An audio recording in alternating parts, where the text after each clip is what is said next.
the first time he will have intercourse with Eve, it has to be a very special arrangement. Their urinogenital system and metabolic system and digestive system came from that eating that fruit. Wow. You see, first book of Adam, chapter 38, as to the fruit on the tree of life that you have asked for, because he keeps asking for the fruit from the tree of life. Why was he asking for that? Human beings are from animals and they evolved. But what actually happened is they were actually higher and they devolved. Just imagine if many Christians had this book, they would know exactly what is going on. Yeah.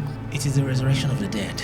Are you saying we're dead people? Enoch was shown everything that will happen to man, right from Adam, which is his own past, up until the new heaven and new earth. Wow. He saw everything. He was shown the future. You see the rod that Moses does miracles with? That rod was the rod that God used to do wonders on the earth. Today I have traveled across the length and breadth of Africa, and I have not seen one person who is a beggar, who is a thief. Such wealth I have seen in this country, such high moral values, people of such caliber, that I do not think we would ever conquer this country, which means they've been thinking about conquering it. Yes. Unless we break the very backbone of this nation. Welcome, Minister Kunle. It's great to have you in studio for the 6th time. Yes, this is part 6. Indeed. I guess we're enjoying our conversations a lot. Right. Speaking of enjoying conversations, I was joining one of your TikTok lives one day. I see you're normally live on TikTok and Instagram 10 a.m. every day, isn't it? Yes. So you were discussing the book of Adam and Eve, the first book of Adam and Eve, meaning Actually, that there's more than one. Indeed. Actually, it's the first and second book of Adam and Eve. Okay. So are there more than 2 books of Adam and Eve? Well, just first and second book, as far as I know, of Adam and Eve. And I'm sure most people are even shocked that there's even a book of Adam and Eve. Yes. Well, what are the key findings that you got out of that? Well, the first is the state. One of the most important is the state of Adam before he fell. Okay. Very and what was important, that? Right. He was literally made of light. He was apparently higher than the angels. Made of light. Yes, he was more or less the way you would say an angel of light in that sense. Yes. Right. So he was higher than the angels. He didn't need food or water. Wow. Apparently, the way procreation was going to take place was not going to be by sex. Okay. How would we have? Because light would have emanated from him, more or less, right? I mean, let me just, maybe when we get there, I could literally... No, please do if you... Yeah, so no food needed. He could take food, right? No water needed. Then no for procreation, light would have come forth from him to have the children. And what else? So literally it's just the same thing, I think, the kind of body Jesus came with after his resurrection. I did notice that in your life, because there was something that was mentioned from one of the verses in the book of Adam and Eve. It was talking about how, now when we celebrate Christmas and stuff, we talk about how they brought frankincense and myrrh that's another thing. to Jesus. They brought the same things to Adam. To Adam and Eve in when they left Eden, when they were kicked out. To the cave of treasures. Yeah, and then they were also stuck in the cave for 3 days. The same way Jesus, when he died, he was in the ground for 3 days. Well, not in the ground, but he was dead for 3 days before. Before he rose again. Yes. So for me, those were like mirrors of what happened to foreshadow of what happened to Jesus. Yes, indeed. And there was something else that you mentioned. I think it gives you the timeline of when Jesus is going to come. Could you shed a bit more light on? 5.5 days. It's called the Great 5,500 Years, which God told him that now that they have sent you out of the garden, it's going to be after 5.5 days, I'll come back to you. So Adam thought that was just like a week or less than a week. Okay. Yeah. But then in a way, you could also tell that, no, there's no, this thing is just a 1 week punishment. So he asked God to explain to him. So God said that 5.5 days is 5,500 years. That's when Yeshua will come. So of which mainstream will tell you is 4,000 BC that the earth was created and Yeshua came around, but that timeline is not so accurate. Okay. What you need to do is to check Josephus, okay? Okay. Is that a book also? Yeah, the book of Josephus. Because that's I've not read that. That's more popular. So if you check the table of content of Josephus, which was not made by the publishing company, but by Josephus himself, right? It tells you how many years from creation to Isaac, from Isaac to this to that. When you add that up, it gives you something around 5,600. You see, to the time of Yeshua, you see. Wow. Right, and time of temple destruction was about 5,600 and something, you see.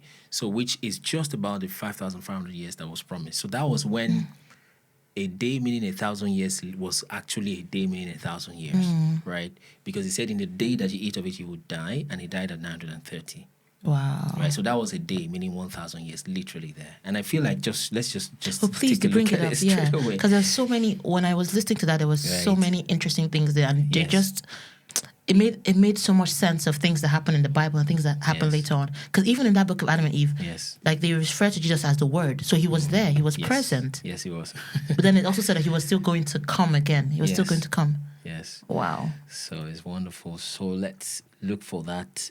I'll try to make it chronological. Oh, please. The first is the 5,500 years. So let's get that. Let's see. So that's in the first book of Adam, chapter 38. So after these things, the word of God came to Adam and said to him, O Adam, as to the fruit on the tree of life that you have asked for, because he keeps asking for the fruit from the tree of life. You know, there's the tree of the knowledge of good and evil, and the fruit of the tree of life, you see. Why was he asking for that? Because he knew that if he's changed and he's transformed, he's forgiven, and he takes that, he will then live forever. Okay. Right? And he'll be restored back and that's why they were kicked out of the garden, wasn't it? So they don't eat from that fruit and then live forever in that sin. Yes. Yeah. So he said, for the tree of life which you asked, I will not give it to you now, but only when 5,500 years are fulfilled. You see, at that time will I give you the fruit from the tree of life, right? And you will eat of it. And so that's that time, you see. But then let me try this. And what made you guys discuss such a book? Because in the process of myself trying to get as much as possible, this was in some years ago, we just had to read almost everything we could lay our hands on, okay? But there's some things that I didn't read, because if a book for me talks about history, that's just history, those are just events, right? But once a book starts to talk about interacting with God, okay, or how to interact with the underworld, those kind of books, spells and witchcraft, stuff, you know, that's no-go area. So this was one of those books. I know people were concerned it's not canonized, it's not this. But I used to say there's many things people do that are not canonized. Honestly, I loved joining and listening to this book, because it really touched my heart. Right. So God said to Adam, I have ordained on this earth days and years, and you and your descendants shall live and walk in them until the days and years are fulfilled, when I shall send the word. Jesus. Right? That created you, against which you have transgressed. The word that created you. So right. Jesus created you. Right, indeed. Right. And against which you've transgressed. So you transgressed against Jesus. Word. The word. Right? So the word that made you come out of the garden and that raised you when you were fallen. You see, because there was a time he literally fell on the ground. Okay, was that one of the times when I noticed he died that many times? He kept trying to commit suicide. He kept trying to kill himself. Yes. But then, just imagine that you're in the Garden of Eden. You have everything in abundance. You're even light. You're not in human body. You don't have to wash. You don't have to bathe. You don't have to eat. Yes, indeed. And then all of that to be turned into something else. Something else. Obviously, a person wants to take on a life themselves. Yeah, because science then flips it upside down and said human beings are from animals and they evolved. But what actually happened is they were actually higher and they devolved. It's devolution. Yes, so instead of evolution, we devolved. Yes. So in fact, his body function started resembling those of the animals. So it's not like we were this way and came up. It was went down the other way around. Because now he's become flesh. Yes, indeed. We'll still read the scriptures. I mean, at least the verses, if we don't think it's scriptures. So. Right. So the word was that made you come out and that raised you when you were fallen. So yes, the word that will again save you. Watch this. When the 5.5 days are fulfilled. So Jesus would then again come and save them once those days are fulfilled. Right. So now watch this. But when Adam heard these words from God and of the great 5.5 days, he did not understand the meaning of them. I mean, it's literal like 5.5, but he could tell that what I did was worse than that. There's no way I'm getting free in 5 days. So he was asking. And Adam was thinking that there would be, actually he did. He thought that there would be only 5.5 days for him until the end of the world. Oh. Right? So he thought it was literal. But he could still feel he didn't understand something. So 5. And Adam cried and prayed to God to explain to him. Watch this. And this is wonderful and precious. Then God, in his mercy for Adam, right? Let me highlight that. Okay, in his mercy for Adam, who was made after his own image, right? Explained to him that those were 5,500 years. You see? So that's the time when Yeshua came. And indeed, that's the time when the millennial reign also started. Just imagine if we had if many Christians had this book, they would know exactly what is going on. Yeah. Yes.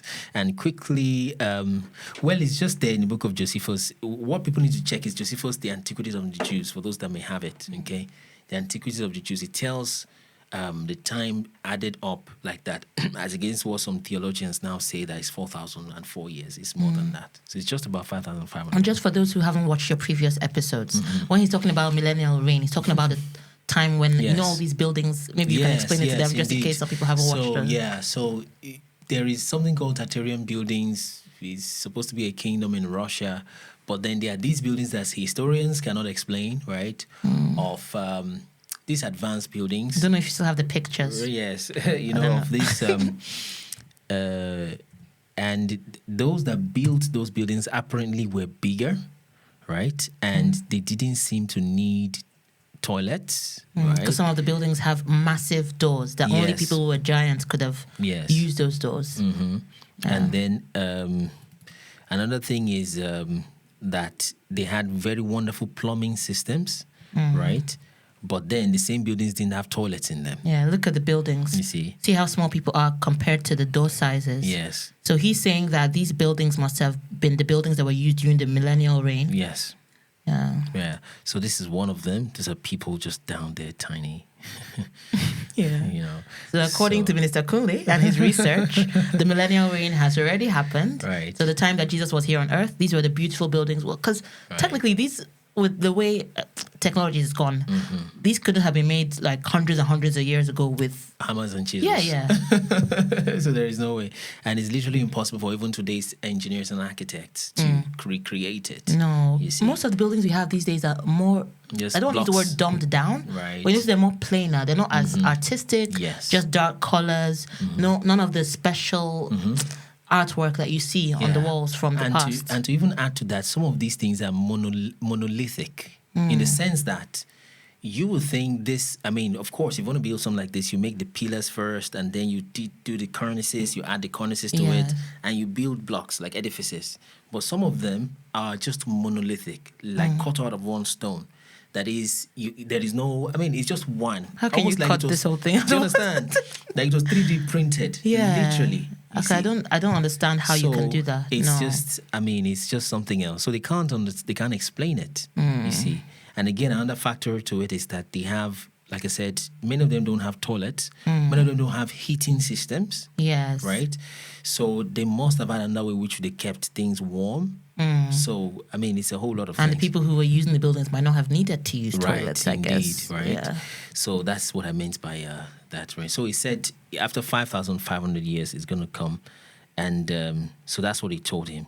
And will save you and your descendants. So let me just quickly go through a few of it. Chapter 13, verse 14. So look at this. You see, let's read from, let's see.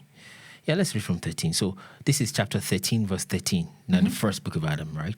So for I knew that you would sin and transgress and come out of this land, okay? Yet I wouldn't force you, nor be heard over you, nor shut up, nor doom you through your fall, nor through your coming out from light into darkness, nor yet through your coming from the garden into this land, because it was taken out of Eden into Elder, a place called Elder, land of creation.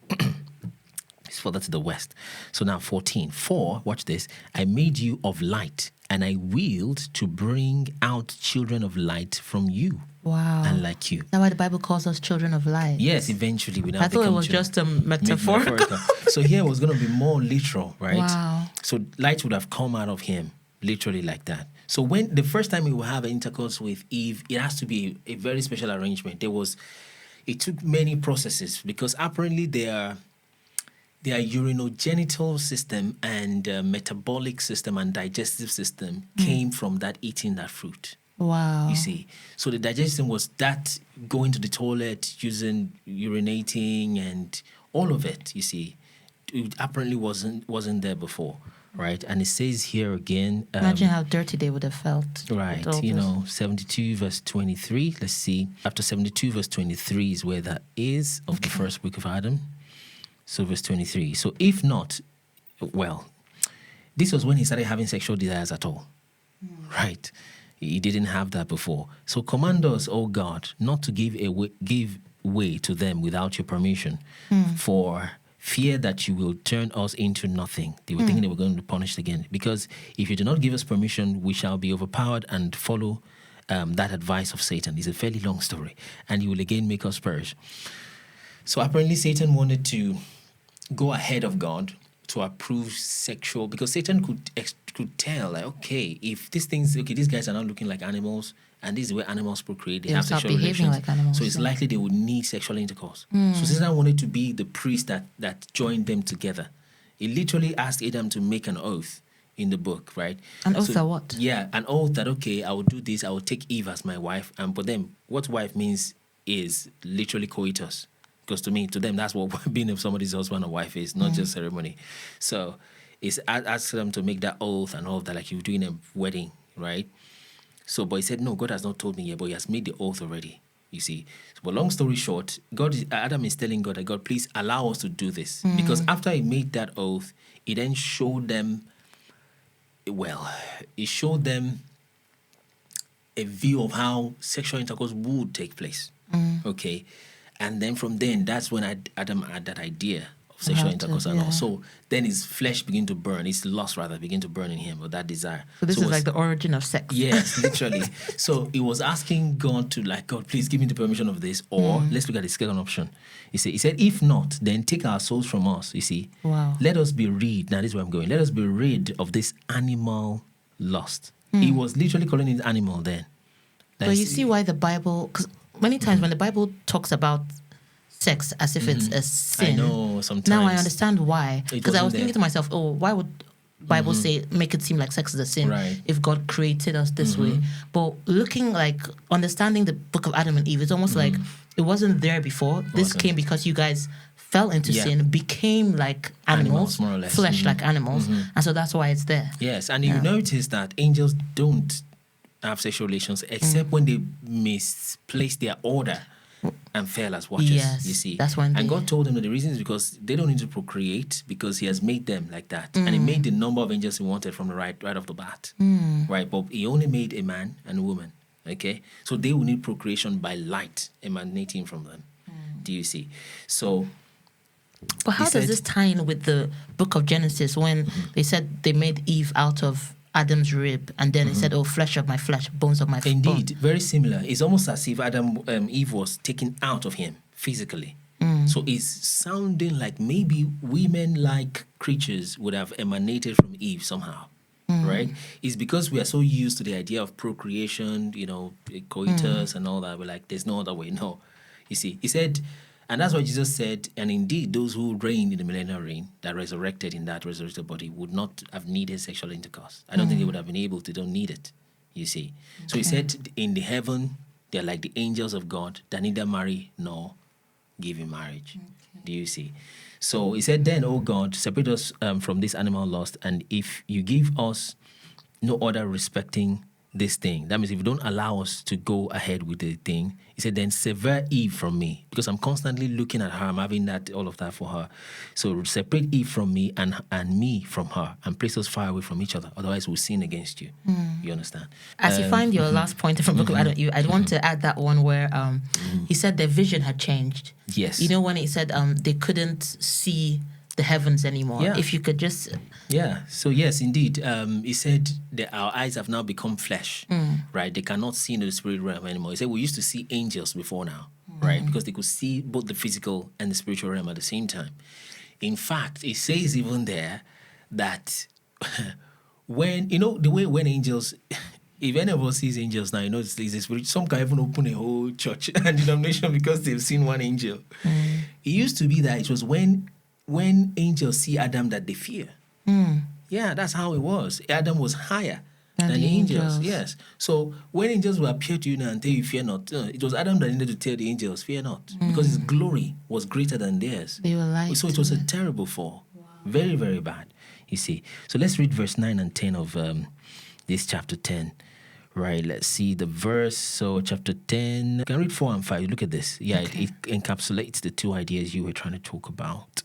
So 4, and Adam said after he was raised, that's more or less most times from the dead, because he unalive, he died many times.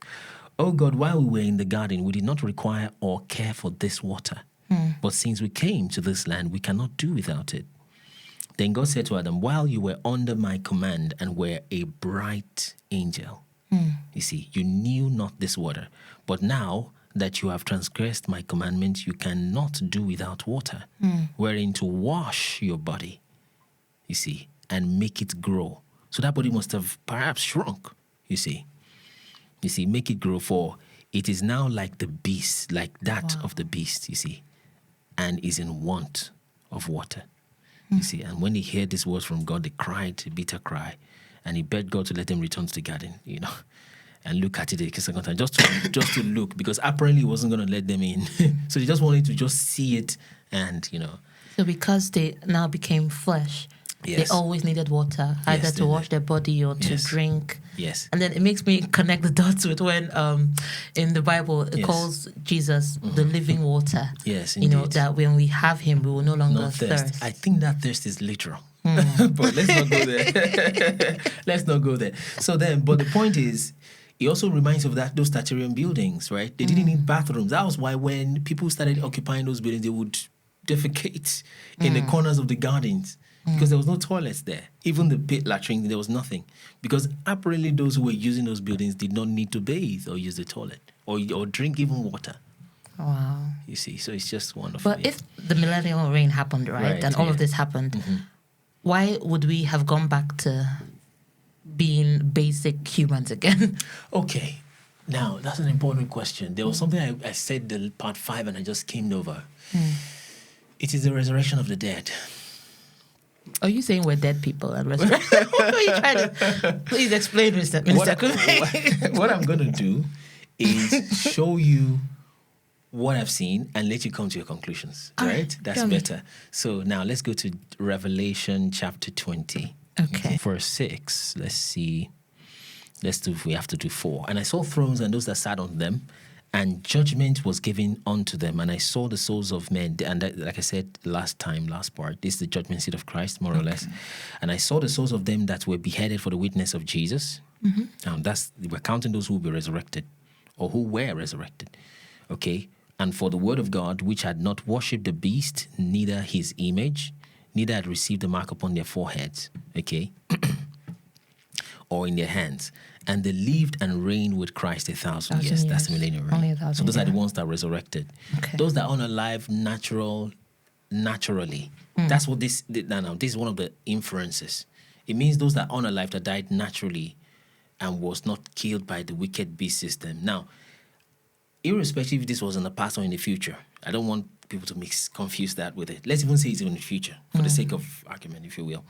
Okay, so it's saying that those who will be unalived will be beheaded for Christ, right? And those who beheaded for the word of God, and of course they have not worshipped the beast, whether the beast is Elon Musk or whatever, okay? Neither his image, and neither received his mark upon their foreheads or on their hands. He said these are the ones that would live, right? And that will reign with Christ forever. Okay, because they'll be headed for him to say they're going to reign, it means they're resurrected. Look at this, verse 5. But the rest of the dead lived not again until. So it means those, even if it's in the future, for simplicity of explanation, let me make it sound as though it's something happening now, about to happen, which is that, okay, maybe Elon Musk, Donald Trump is the beast, blah, blah, whatever. Okay, maybe Vatican Pope, whatnot. Okay, so those who don't take the mark, whatever the mark is, and those who are beheaded, let's say maybe in just Nigeria, maybe for the sake of Christ or whatnot, okay? It's saying those are the only ones that will be resurrected and will do the millennial reign. But those who are alive in their beds, in their deathbeds, sick beds, or just grow old, those ones would not be raised. Until after the 1,000 years. Do you see? Okay. So it means when the millennial reign finishes, there will be mass resurrection. But does it say they'll still die? Yeah, of course, they still have to. Let's see. Oh. Look at. So, but the rest of the dead lived not again until the 1,000 years were finished. This is talking about this. This is the first resurrection. Okay. Because the one after the 1,000 years apparently is the second resurrection. There are 2 resurrections in the Bible. Okay. Right. So we say this, which is this, the ones that happen in chapter 4 of the beheaded people, is the first resurrection. He's still talking about the first again now. Blessed is he that take part in the first resurrection. Watch this. On such, the second death has no power. Which you can imply that those that take part in the second resurrection, maybe death will still have power over them. Do you see? So their kind of resurrection will not be with a new body, but to be to a different kind of body. I mean, regular body, just regular resurrection. Okay. Like Lazarus still died, apparently. You see what I'm saying? Yeah. So that's what you can kind of infer from it. There is this first resurrection, the fact that you were unalived and all that, like all the disciples, I believe, killed for Christ. You will resurrect. You know, you tell them, are you able to partake of the cup which I shall? You see? So they're unalive for the sake of the gospel particularly. They were resurrected and reigned, but the rest would reign later. But he's saying these first people, the second death will not have power over them, which suggests that those who take part in the second resurrection, which is after the 1,000 years, death will still have power over them. And they will continue having children. So maybe some of us are children of dead people. That rose up again. I know that sounds far. So I most times don't talk about it, except somebody thinks about it and asks. Right? And just throwing information at people, information overload. Yeah, I would have said you were saying crazy things, but the fact that it mentions this here, like there. The first resurrection, second resurrection, which nobody really talks about this in churches. They don't. Maybe they that don't. there are two different resurrections, and that people who died would come back again and be living again and then still die again. Yeah. And it's just there. So it's a lot to take in. Right, I know. So, and so it's just something that can be inferred. Like I said, I'll just show what I've seen and why. So let's not even talk about whether it's past or future yet. So that doesn't confuse people. Let's say Jesus is coming to 2026, right? Coming 2027. So everybody from Peter, for example, unalive, right? For Christ, I think, Paul, and all disciples, like they said, Peter was crucified upside down. All those people will be resurrected and reign with Christ. For 1,000 years. So, right? And some of us will be taken also, right? Rapture, right? So it says that these ones, right, they will resurrect and reign with him. But then he said there's some people that will still resurrect after the 1,000 years, right? And then when people are reigning in millennial reign, they'll be reigning over some other people, right? And those must have been those who survived, who didn't accept Jesus. Maybe they were not unalived from the mark of the beast thing. They will still be alive, right? So then Christ will come in the midst of that. They will not be raptured really, but from the rapture, all of that, and they come from the Armageddon war, the human beings left, they're the ones who would apparently be reigned over. But these people also who are supposed to resurrect after 1,000 years, is this when the short season would then happen? The devil short is season then after. Remember the 7-line? Oh, so even after all of this, right? Short season would then happen again. Yes. Okay, it makes more sense of everything that's happening then. Okay. Yeah, if millennial reign has happened, you know, if people that died came back again, and then the devil is let loose, so it makes sense. Right. Because if this is in the Bible, it's either it's happened before or it's going to happen later. So let me but try it still to has paint. to happen. Yes, indeed, exactly. So for those that are expecting rapture, what they are saying is that there will be an Armageddon war. Sometimes people mix it with Gog and Magog war, but let's just skim over that. Then there will be millennial reign, right? Yeah. This 1,000-year thing. Then after that, there will still be a short season. So all of that is still in the future, you see. Yeah. So, but all you're saying is that this has past. probably already happened, and we're just in the short season. Yeah, short season. Yeah, you see. So that's why, you know, like I said, the research is in languages, is in peoples and their cultures, is in locations and timelines. So the timeline part is a little bit, maybe the most difficult. Yeah. You see, a little bit slippery and it's slightly complex, but it's not that difficult. That's why I don't know why or how people say, with due respect, you know, or let me say with all humility. When someone says due respect, they're about to disrespect you. So with all humility, why people would say you're doing a teaching series or teaching ministry and people don't have visuals. There is no just talk. It's not bad, right? But sometimes they don't quote scriptures, and when they do, it's just talking. Right? You should show people stuff. That's why we have all this. Yeah, the visuals help break everything down for people to understand. Yeah, so it helps them see what is actually okay. And if the thing is wrong, it's easy to say, oh, I said this last week. People can pull up the teaching. I mean, okay, that part is wrong. It's wrong because of this, and this is the updated version. Straightforward, you see. No pressure. So anyway, long story short, the real thing I want to bring out is that who are the people? Who are we now? It's important, which I touched in that because we have a 22-part World History series. So we apparently must be children from the people who more or less survived, who were not raptured. Okay. Or, I mean, just the people who survived as natural people, you see, and then continue to live. So, but how did we get here? From the body. First book of Adam and Eve. So that body, that resurrected body, didn't need to marry again, right? But then, of course, there must have people who could still procreate all through that season. Wow. Yeah, That's some deep stuff. So another thing I'm going to ask you is that, well, since you've already touched on the millennial reign and the buildings from the Tartarian buildings, I'd ask you about the Great Reset. Have you heard that phrase before, and what does it mean? Yeah, I think we talked about it in part 5 the last time.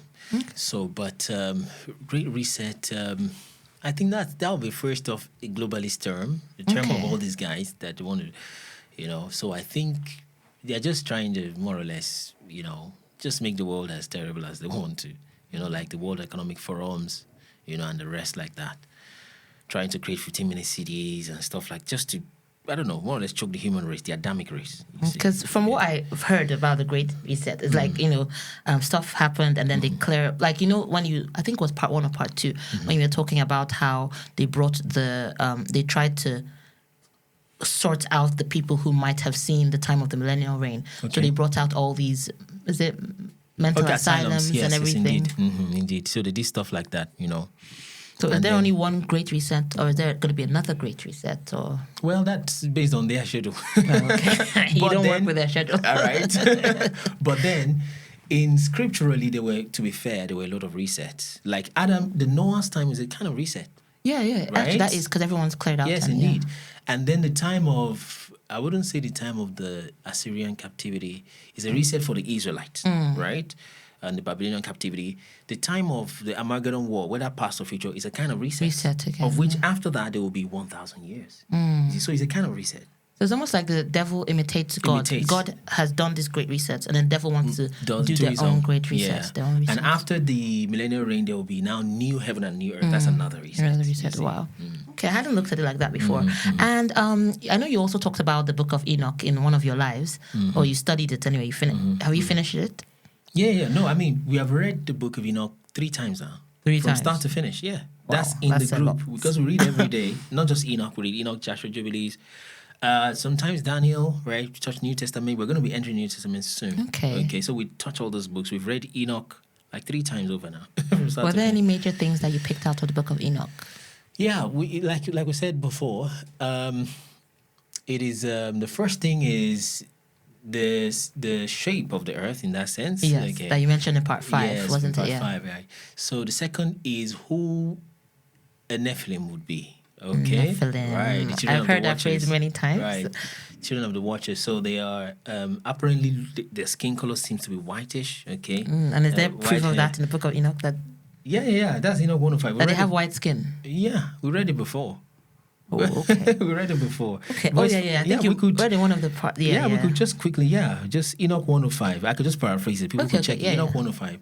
When Noah was born, was one who looked like a Nephilim, indeed, right? But then his father's father, Enoch, had to talk with the 7th, had to clear Noah, the 10th, that, he was not a Nephilim, right? Okay. That was indeed the son of his father, which was Lamech, okay? So he said, and the text helps us understand that, it doesn't look like human. I'm like, okay, so does it look like a dog or what? No, he said it looks like an angel. Wow, children of the angels. Yes, and he said his skin was white, his hair was long, and all that. So, which is...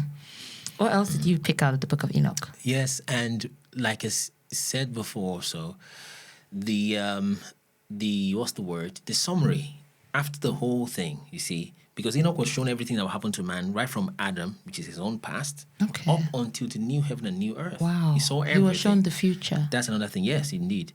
So, and in fact, his timeline matches that 5,500. Okay, from the Book of Adam and Eve. Yes, it matches it, interestingly. Wow. Because he said the whole thing from start to finish first. And then the next time, he now said it in a more chronological and structured way. So we'll use weeks, right? And apparently 1 week was 700 years. Okay, so he saw everything, and that's another thing we see there in the Book of Enoch. And then after that, he said some conclusions, and his conclusion is very simple, which is that children turn away from the way of oppression, turn away from sin and evil, and turn to righteousness. As simple as that. You see, like I used to say almost every other time, that the whole essence and the final answer of all these revelations and nice things is just righteousness. You see, and that's why there is no way you can preach these pseudo grace preachings. You see, that you will now say, okay, it's now okay to do evil things. It can never be okay. You can be forgiven, right?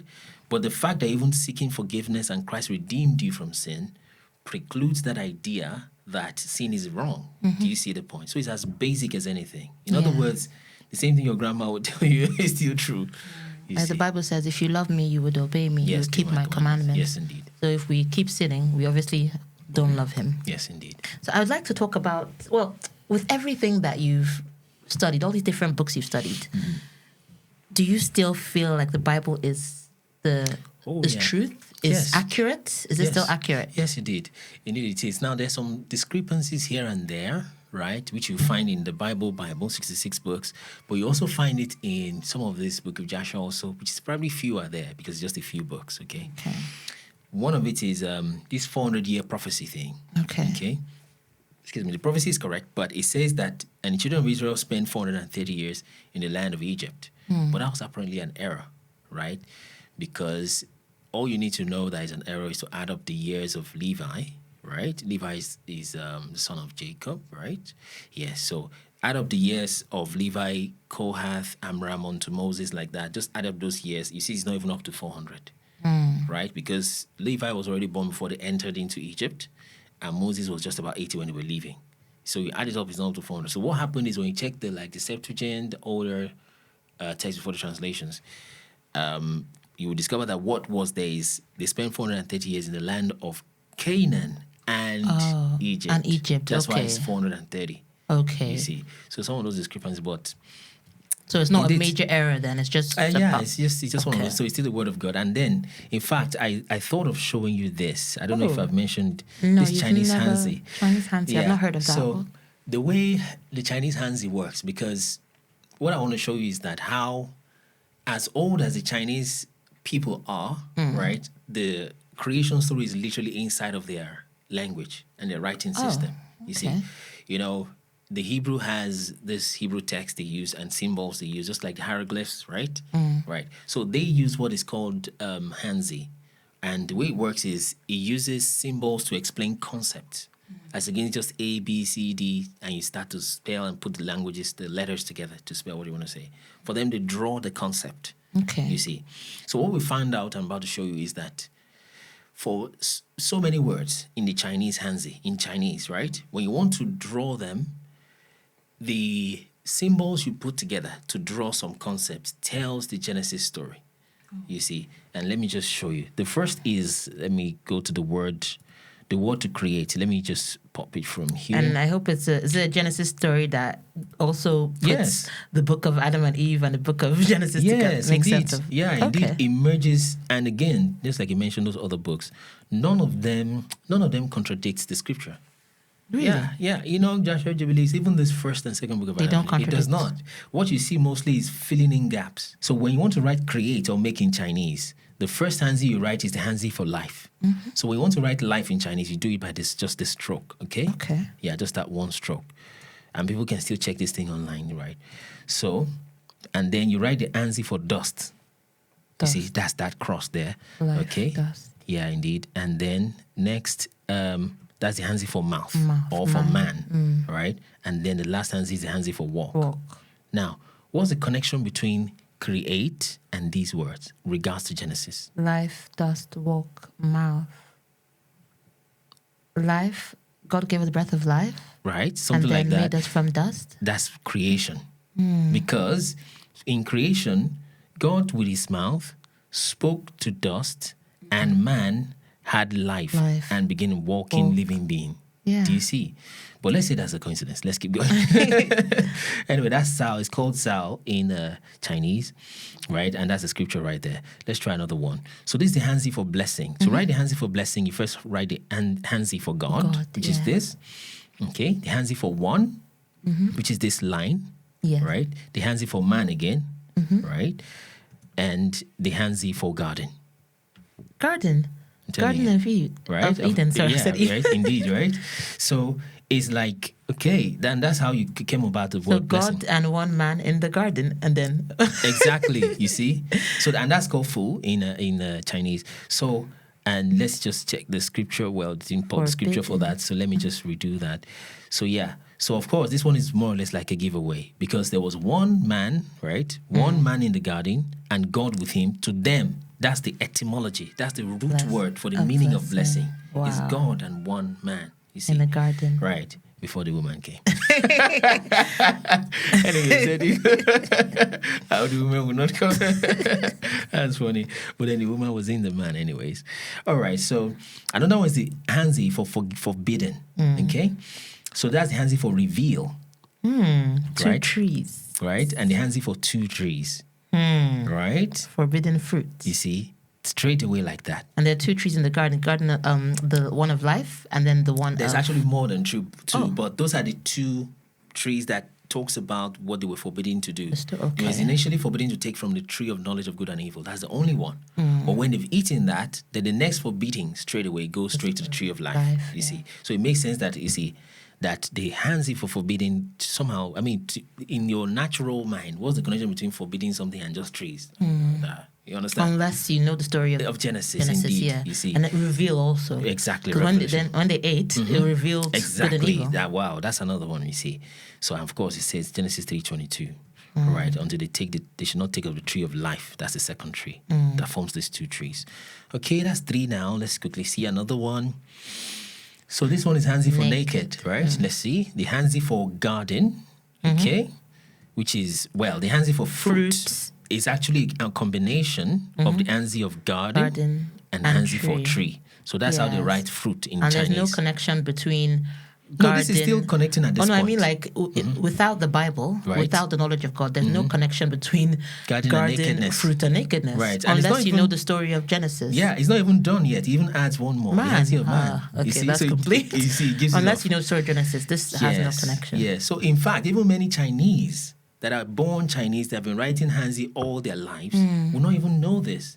And isn't Christianity forbidden there? More or less, it's not really. But interestingly, China is where you have the most Bibles print taking place for business, apparently. So it's quite an irony. So, and I like saying when I show people these things that then it becomes, it's just a dead on arrival kind of mission. If they say they want to rewrite the Bible in China, they say something like that, they want to write the Bible. I did see something. If they're going to use the Hansi, it's not going to work because the Hansi tells the Genesis story. Yes, you see, it reveals the whole story. Yeah. So that's the Hansi for naked. It's Hansi for man for fruit. So man ate the fruit, then he knew he was naked. Do you see that? So let's see if we can take a few more. So the Hansi for murder is the Hansi for brother. Right? And then you just put the cross on top of this X, this mark on top of it. Yeah. And what was the first murder? Cain and Abel, right? One of his brother. Yeah. So that apparently that gives it away. And once again, unless you know the story, because they could have used female or something else. Yeah, exactly. Indeed, it could have been a lady. Brother is a specific thing. They didn't even use man or something. Right. They're using brother. Yes. And the only relationship there is in the story of, not even sister or something. Yeah, you're right. Yeah, in fact, you're showing me more perspective. To be fair, go deeper, Pastor. Go deeper. All right, so that's what we see. So the big boat. Yeah. So when you want to write big boat in Chinese, you'd write the Hansi for eight first. 8 people were on the boat. Right, got it. Hansi for man, Noah. Hansi for a vessel. Vessel. You see? The ark. Yes, the ark. Wow. So what's the connection between boat and 8? You hide the whole story in just one. Just little symbols like that.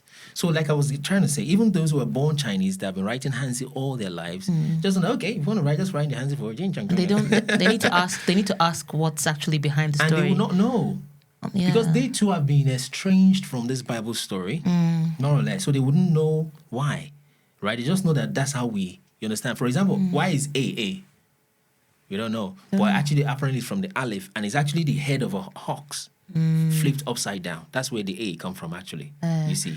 So it's just like, an A upside down will look like a V, and this cross. You said the Aleph, is it? Yes, Is it Aleph. the same as Aleph? Yes, because Aleph. the Bible says that Aleph is the First. A, the beginning. Yes, indeed. And then so God Alpha is the and Omega. Yes, It's where the Alpha came from. The, I've shown that before because it's come from the Paleo-Hebrew, Sinaitic Hebrew, to the Greek, Latin, and all that before it came to the English, you see. So that Aleph is the head of an ox. So like I said, A upside down is like that. So that legs of A going up like that is the horns of the ox, you see. So that's where A come from. But just to say that even Chinese themselves wouldn't know where this would come from. It's just know that A is A, you see. Hansi is Hansi, you see. So 8 men in a vessel, right? That's so specific. Right. That's the first mention of boat. That's the etymology for them, where boat came from. And that's Genesis 7:13. Let's see if we can do some more. The Hansi for migrate is walk. That one is not difficult. People would have been walking, right? But look at this. The Hansi for west. West. Telling them where. That tells any Chinese where they migrated from. Of which, if you remember, there's this thing that they did. I've not searched it myself, but Chinese were trying to look for their origins and discovered they were more or less Africans, right? Their great-great-great-grandfathers was from Africa, right? And the Hansi for great and the Hansi for division. So do you know what that is? No, what's the great division? No, I want you to think. I've rewinded it. Great division. So what caused that migration? Being rescued from Egypt. Yeah, you can look at it. Maybe not Egypt. Walk, right? There was a walk, okay. From the west, there was a great division. The division of the water. No. When they split the... No. If Chinese were there at the division of the waters, they probably would already be Israelites. And I don't think they're not the chosen people. So what's this division Much then? early. When was the time when there was a great division, confusion? Is it the Tower of Babel? Tower of Babel. Yeah. Do you see? Okay. Right.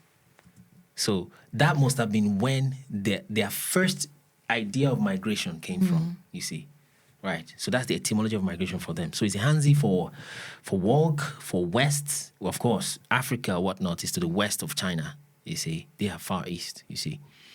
So then there was great division or great confusion, all right? And it must be so easy for them to tell their stories with the way they write. Exactly, but then they've been disconnected from that because they don't like that Genesis Bible thing. They just think it's just money, technology, so unfortunately for them. You know something else that I like about the Chinese is, with their years, then you got the year of this, the year of that, the year of the dragon. Okay. And then, just from looking at that, I was thinking, it shows you that dragons had to be real. Because when you look at them, there's no other animal there that people would see as mythical. Right. Yeah, so that made me think really deeply that, dragons must have existed. Even the Bible says dragons are real. Yes, it mentions dragons, indeed.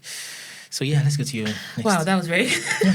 that was lovely. I loved going through that. Yeah. So my next question, just before... Okay, I've already jumped into this. I forgot something else I wanted to ask you. Okay. I was going to ask you about... so a lot of... something you mentioned in your life is that a lot of stories from today that we see as Disney or, all these mythical stories, all that stuff is mostly from biblical texts, even from scriptures that are removed from the Bible. Yes. There is hardly anything neutral these days, right? Is it that it's stories from scripture that was perverted, right? Or completely just scripture, full scripture, pure scripture? One of it is... You know what? Before we get in there... Yeah.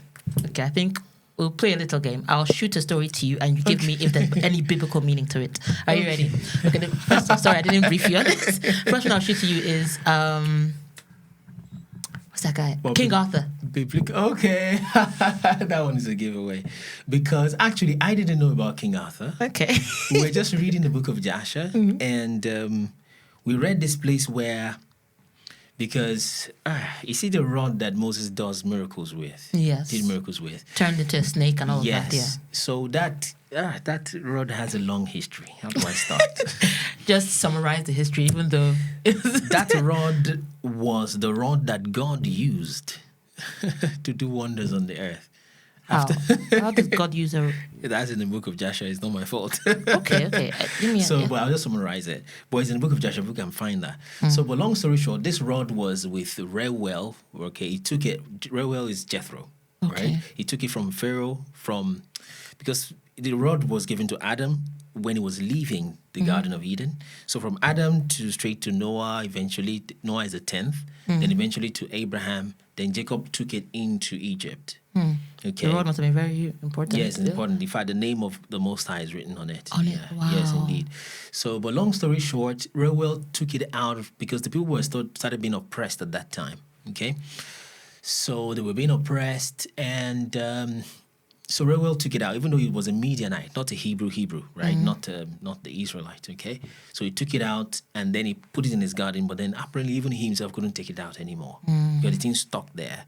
So there are many men that have tried to remove it and couldn't remove it. Okay? Just like in the story of King Arthur with the sword that he couldn't. Till now, I don't know. It was the people who were reading with. They're like, "Come on, this is King Arthur's story," you know. So I didn't know that at all because I don't watch movies that much. So it's a Christian movie. So then when Moses took it out, which we'll read now, when he took it out, then was when he gave his daughter Zipporah to him. Wow. Right? Sounds like a fairy tale, actually. Yes, indeed. So it's one of those things. Okay, so Joshua 7:39. Okay, and it was that whilst he prayed, he looked opposite him, and behold, a sapphire stick was placed in the ground, which was planted in the midst of the garden. Okay, this is just a garden at the back of Reuel's house. Okay, this is Moses. Afterwards, Moses, let's just read from here. Afterwards, Moses went into the garden of Reuel, okay, which was behind the house, and he prayed there. And the Lord, his God, who had done mighty wonders for him. Okay, so it was while he was praying there that he saw the stick in the garden. 40. And when he approached the stick and looked, and behold, the name of the Lord of hosts was engraved thereon, perhaps Yahuwah, okay, written and developed upon the stick, which is like God is the first person to do embossed kind of logo creation. So 41. And he read it and stretched forth his hand. So he had to read that name first. He stretched forth his hand and plucked it like a forest. You see, forest tree from the thickest. Okay. And the stick was in his hand. Wow. So, and this is the stick. Well, now this is what I was telling you. And this is the stick with which all the works of our God were performed after he had created heavens and the earth. Wow. And all the host of them, you see, the seas, the rivers, and all the fishes, all their fishes. And when God had driven Adam from the Garden of Eden, he took the stick in his hand. So I know preachers have preached it this way that, well, the stick that Moses has been using for the flock, God decided to change it to a miraculous stick. Yes. It makes sense if they don't know this. The scripture, yeah.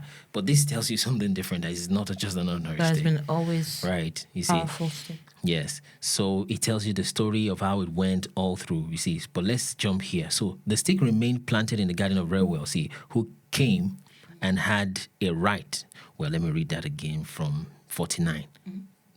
And all the mighty men of Kenites tried to pluck it when they endeavored to get Zipporah, his daughter. But they were unsuccessful. So I think I've not watched the movie. Sounds like King Arthur, where, he had to pull it out to become the king. So. Right. Okay. So that stick remained planted in the garden of Reuel until he came, who had the right, okay, to it and took it. And when Reuel saw the stick in the hand of Moses, he wondered at it and gave him his daughter Zipporah for wife. So sounds like a fairy tale. Yes, indeed. A romantic fairy tale. And there'll be times when there's always resurrections in their fairy tales also. Yes. Is it Snow White? He had a kiss and then she came back to life. Dying. And is it the Snow White or Sleeping Beauty that after that it then takes her to this glorious? There's always a glorious heaven. It's just. Anyway, it's just a plagiarism. At the end of the day, it's all over the place. Do you have any other stories like that connect with scripture apart from this one? Maybe one more. Resurrection is always there. Resurrection. And this would tie a bit into the whole thing with the magic wand. Oh, yes, indeed, right? Yeah. Magic wands. And in fact, the Wizard of Oz. Have you heard that? Yes. You tell me first about Wizard of Oz.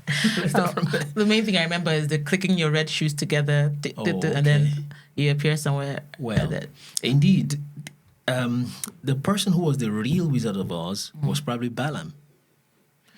Because Balaam was a witch, was into witchcraft from like age 15. According to the Book of Joshua again. And who's Balaam again? Balaam is the guy whose donkey was talking to him. Oh, yeah, right? Yeah. When the scripture will say the what's that? Covetousness of Balaam. right? Okay. Right. He was such a greedy prophet. But then he wasn't even a clean prophet to start with. But somehow God addressed more of his intention and greed as against even his methods of witchcraft or of consulting the spirit realm. So long story short, he was from Oz, indeed. There was a real Oz in the Bible. Yes, then. there was an Oz there. Oh. People can check Joshua so we don't digress too far. Oh, just a bit more about it, yeah. Right. So yeah, indeed. And so he consulted for kings, he divined for them, divination for them. He will make effigies, he will make the horses of, let's say he wants to divine between the Edomites and the Egyptians to know who would win. So he would make the chariots with candle wax. Wow. There was quite some detail there. With candle wax, I know this evil thing they do when they would do effigy of a man and woman and bind them together. You see in Nollywood. So it's literally there. He made an effigy with candle wax, so some that can form of the horses of the Egyptians. Just the same thing for the horses of the Edomites. Place it before a kind of tray that has water in it to see the reflection, and inside the reflection that's some deep witchcraft. So inside of the reflection, so it's more like it starts, should I call it image to video AI? There are these AI tools you put in to turn videos, a picture right? into a video or something. So he makes the pictures, but then when he looks into the water, he sees then the the video. animation comes up. Right. That's what he does. You see. Wow. And that's just one of these sections. And this is in the Book of Joshua. That's there. That's some crazy stuff. Right, indeed. So it's just one of those things. But it was said that he's a wizard indeed, right? And he was from Oz. So I'm like, that's where the Wizard of Oz. It must have been, The origin story. Right. So, yeah. Speaking of origin stories, can you tell us a bit about... Okay, so you've used, Book of Adam and Eve, tell us a bit about human history. Is there anything else there that you'd want to add on before we move on? Let me see the second book of Adam and Eve. Yes, so the state of Adam, right, before the fall. Oh, very interesting stuff. It tells the details of how, Cain unalived Abel. Yes. And he went to the land of Nod. And so he took his sister Lulua, right? Because that's Cain's wife eventually, So he took Lulua and married her. So they started having their own descendants. So they were somehow in a lower elevation place, okay? And the Sethites, if you will, because, there's Adam and Eve, right? Then Cain is gone. Cain is gone down there. Then what's the other guy's name? Seth, right? Adam, Seth, yes. So the Sethites, the new child that was born in place of Abel. Right, so they started having children. So we have Sethites on the mountain and the Canaanites under. So these Canaanites started having funny stuff. Now, interestingly, funny stuff? Right? They seem to advance more in technology. Okay. Physical technology. But again, I think the equivalent was that the people on the mountain was increasing in spiritual technology. You see, such that the thing was flowing from inside out, right? So, but they were more carnal. That's when they made musical instruments. And that's not really an invention, because at the end of the day, there are musical instruments in heaven. Remember, there were viols, right? That they were playing, and harps and all that in heaven, you see. So they would make musical instruments, but they were playing seductive songs. Oh. Yeah, it's there. Right. Playing seductive songs, that's mostly in the second book of Adam and Eve, because that's the first word. So, and a time came when the children of Seth will come to the edge of the mountain and start watching them all day. That's the first entertainment, you see. So, and they will dress the first concert. Right, indeed. Actually, the first concert will be in heaven. But then they will dress indecently also, right? Oh. Right. So they were beginning to, but since Cain came down, there was definitely like a blockage to avoid people from going back up on the mountain to meet the Sethites, and from the Sethites to coming down. Since he was cast out anyway, isn't it? Yeah. Yes, out of that area. So, and then gradually, these people started being seduced by this, right? Into the sexual immorality, into a way of dressing. I mean, that's when your child will come back from school and start saying, so where did you hear that from? I heard it from the mountain. I was watching the Canaanites. So they were literally watching them. So they were seeing strange, and they did that for a whole year. So for that whole year, the consciences, the minds of the Sethites, right, would have become more polluted. Yeah. The time came when they started coming down from the mountain. And again, to make it worse, Only that the second book of Adam didn't mention so much of the watchers. So it must have really been interesting. But when you read the first and second book of Adam and Eve, you've read Genesis, of course, and you've read Enoch and Joshua and all that, you will notice that that's also the time when the watchers also came. Oh, so they might have also influenced them to be able to make that music. Brilliant. And teach them inventions. And because that music was something new to even the Sethites. Yes. So that's why they're being lured in, let's see more, let's finally get in there. Indeed. And he said that even the Cainites, there was indistinct relationships, just messy. Like fathers marrying their own daughters, sons to mothers, brothers to sisters, messed up stuff. So around that time, Enoch was being born also, because there's Seth, there is the third person is Enos, there's Canaan, there is Mahalalel, and Enoch was being born. All of them were on the mountain, you see.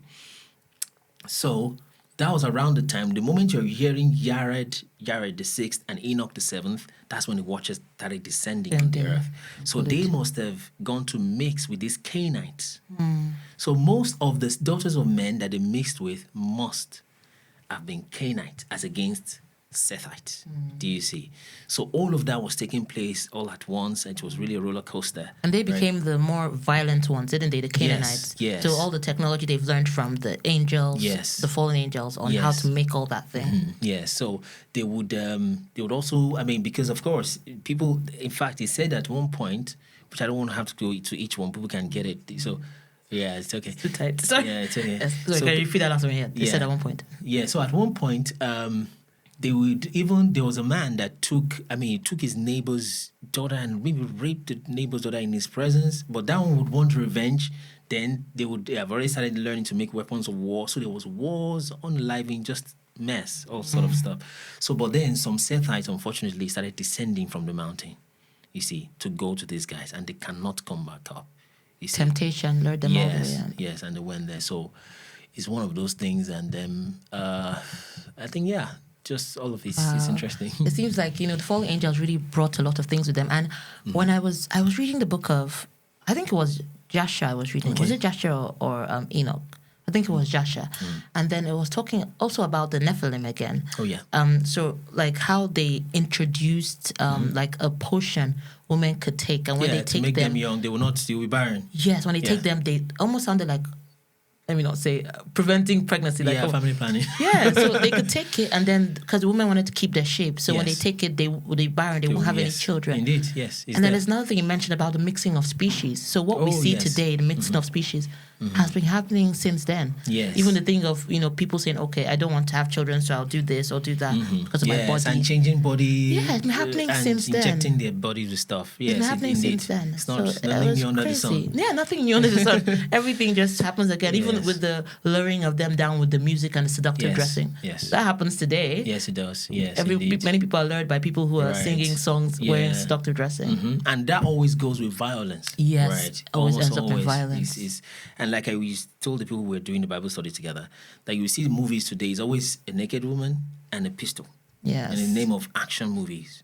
And when they want to make it really bad, they add witchcraft to it. So for that reporter or whatnot. So sexual immorality, violence, and witchcraft. That's it. And those are the three things they brought down. As Nollywood, yes, indeed, right? Those are the things they brought down. And they will tell you, do you know Kael is the name of, I think it was, again, I don't watch those movies as such, you see. But someone told me Kael is the name of Superman. Right? Yes. Right. That Kael is the name of a fallen angel. Really? I'm telling you. Oh, wow. Yes, it is. That is really... Yeah, so it's not weird. A coincidence. Yeah, it's too much to be a coincidence. Right. So I think it's just put in our faces. Yes, indeed. Yeah. And it's so funny because all the stories they make, everything with the myths, with Disney, everything, it's all reused information that has been hidden from us. And so we see it as new, fascinating and to carry this power because there's some truth in it. Yes, and our spirits always connect with truth. Exactly. Because the Bible says that his word is written on our heart. Yeah. And now they've mixed it up. With they messed it up. Right. And they will not show you, not as if they're showing the real Kael that is an evil man. No. They will show you would have more romantic relationship, of which my guys, my and they friends, humanize him too. Right. The friends, the people I do Bible teaching with, they're even telling me that this Kael is married to a normal human. Yes. Right? Which is fallen angel, daughters of men. You see. So It's literally the greatest plagiarism you will find. Yes, you see. Deception. Right. So wow. So that story, Superman origin, the origin of Superman, that's right. deep. But I don't know if what about like people like Aquaman? You know, Aquaman, his story, he's basically an underwater guy. He's supposed to be the king or something, and then he doesn't know he's the king. He's living out on Earth. Okay. So is there any connection to scripture with that? First, I don't even know that's Aquaman's story, but of course I've seen, maybe from buses, with you see the long adverts. hair, yes, and trident. Yes, trident. Yes, indeed. Which the father of the mermaid also had a trident, right? Yes. Like there's Little Mermaid thing, right? Yeah, Little Mermaid. Apparently, these are chimeras, right? I think that's what they call them. A mixture of human-like, centaurs, for example, half man, half horse. Yes, you see, half man, half fish, those kind of things. So these are more or less products of these fallen angels mixing their seed with animals, with man and animals. Scripture said in Genesis 6, it was quite a summary. And you could think that the reason why Genesis was such a summary is because the writer of Genesis expects you to have the book of Joshua. Do you see? Okay. Are there any mixed animal and humans in the book of Joshua? Oh, there's a lot. There's a lot. But to quickly touch this Aquaman before we get into that, this must have been, of course, it's just plagiarism. Hollywood is potentially the heaviest plagiarizer of the scriptures, especially the hidden scriptures. From that Cain thing. And so there were beings like that. For example, so this Aquaman, anyway, straight away, must have been, like I said, I've not watched it, but must have been one of these, what you call, as against a mermaid, a merman, right? Some of them, now this one is not directly... Papi water. Papi water. Right? So there must have been, because when they still do things related to this, there are many people, especially in those nightclubs, people who go to nightclubs and it's a one-night stand. Oh my God. You don't know what you're relating with. Many times those people are not humans. You just think they are just prostitutes like that. Oh. So you think a lot of Nephilim are still walking amongst us today? Yes, even in African skin, because this goes beyond skin color nowadays, you see. Oh. Right, because when a person goes to a river, for example, to take a child, right, what happens then is, for that child, it's not a child whose spirit will come from God, because God gave breath to Adam, so Adam rather. So you can have relations with the man, right? And then she gets pregnant, but sometimes, logistics behind the scene, the spirit of that child sometimes is unalived in the belly. It stops kicking and all of that, and then the Nephilim spirit enters. So the soul is intact, the body is intact, but it's a different spirit living in it, you see. I've seen some people come and talk about their story. Some people that has actually happened to. I see them, like I check their the podcast on YouTube, but they're talking about how they were, basically their births were arranged. They rented some wombs. They put them in some wombs or sometimes in some machines. Yeah. And then from the point they're still a fetus, they're already testing on them, already, killing and reawakening them. Right. So maybe they could put another thing in there or whatever. And the trauma they have from that, because many of them have had to go for deliverance. They have to believe that. Because even when they're born, they do a lot of violence on them, even sexual violence when they're born. Right. And then that is where that term of real deliverance, of having a new spirit altogether, because the spirit has to be taken off, the Nephilim spirit, and God will then bring his spirit. So, but then the person won't change in that sense, because what the software, if you will, that gathers all the memory is what that soul is. So the soul is still intact. Soul is just a combination of experiences, emotions, intellect, and all that, and the will. So the soul is not really changed. They have to build and renew their minds, right? The body is just the body, but that spirit just changed, you see.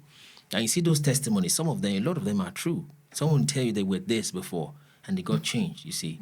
Right. I completely believe it. And it's funny we're discussing this today, actually. Because the other day I had this dream, and normally with me, like, God normally speaks to me through my dreams. Right. And I had this dream where I saw a man walking, and his face, he had a white face, but his face looked like a mask in a way. And he was walking, and suddenly there was this, this wheelbarrow you see in Nigeria. There was a wheelbarrow, and it was full of flesh. Like a lot of flesh with blood in it. And then the man started eating the flesh, like tearing it like an animal, like a wild animal. Gross, right. And he kept walking, and I heard a voice say, "Would you believe if they told you this was true?" Then I started seeing newspaper articles on the the screen of my dream. Wow. And then I heard the voice again, and I started seeing newspaper articles. And then the man got to like a body of water, and then when I was seeing he was wearing a suit and everything. Wow. But from behind him, I could see that his legs were the legs of a reptile. Right. That's your personal dream. That's a dream I had. So he looked like his legs were like crocodile legs, but it was like a crocodile standing up. So he's got a mask on him, looks like a human being. But then from what I'm seeing, this guy is not human. He's eating flesh. Right. Indeed. Flesh. So it's one of those things. These are just hybrids of, and sometimes the shape shift. You see, and there are some versions of them that get locked up in that state, right? And that's perhaps what that mermaid movie cartoon was trying to tell you, because I watched it when I was younger as a child. So you see that she was looking for a potion to have legs. Yeah, you see? to become. So when they have that kind of mixing of seed and it's unsuccessful, right? And they're half fish, half human, they have to stay in the water. But at times they're successful, those are the ones that come on land. There are people that don't have birth certificates in that sense. You see, especially irrespective, because even in the advanced world, they will get certificates for them if they get linked to the real deep state and people that they are people. They link him up. They just give them certificate. Give them what they need. They pop up in the office. Just know, everybody knows. Let me not call somebody's name. I want to use a random name so people don't, So mermans and mermaids, either way, you see. But he's living in one single room apartment somewhere in the highbrow area. Nobody knows. But then, of course, his father is an employee. Yeah, he's just a cool guy. He knows where he's from and that he's on a mission. And before anyone out there says we're crazy, the Epstein files came out. Right. And you can see a lot of crazy stuff is already happening. Yeah, so speaking about Cain, look at Enoch chapter 68. Look at this. After this judgment, they shall be astonished and irritated, right?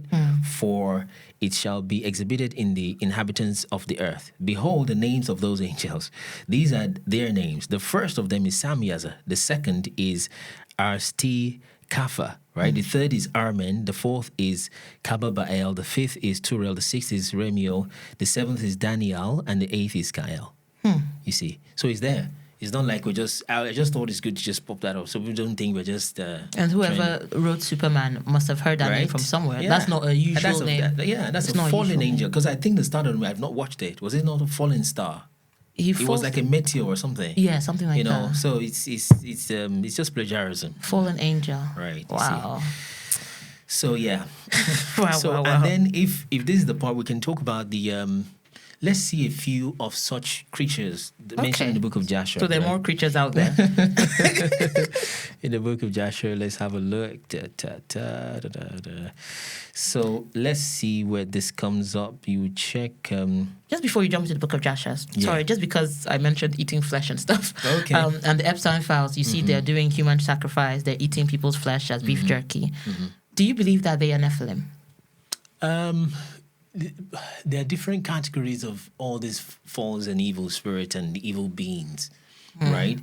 And sometimes, where did we start? We started from the fallen angels. Because don't forget, that was the first, yes. Don't forget, even in the book of Enoch, the fallen angels, the reason God wanted to take them out is because they were eating people. Yes, they had to survive on blood. Eventually they did, So, but when they show you a movie of alien invasion, for example, I tell the people that I have these teachings with every day that these everyday teachings that it's more or less like they're mocking you, right? Because it is the actual aliens themselves that are showing you that there's an alien invasion coming. Do you get my point?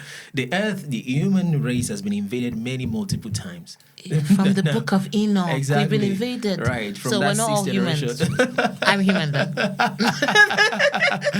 So it really, at the end of the day, we think it is, and this part is a little bit, and usually when I say this part, I always end it with Yeshua. It's very important. Yeah.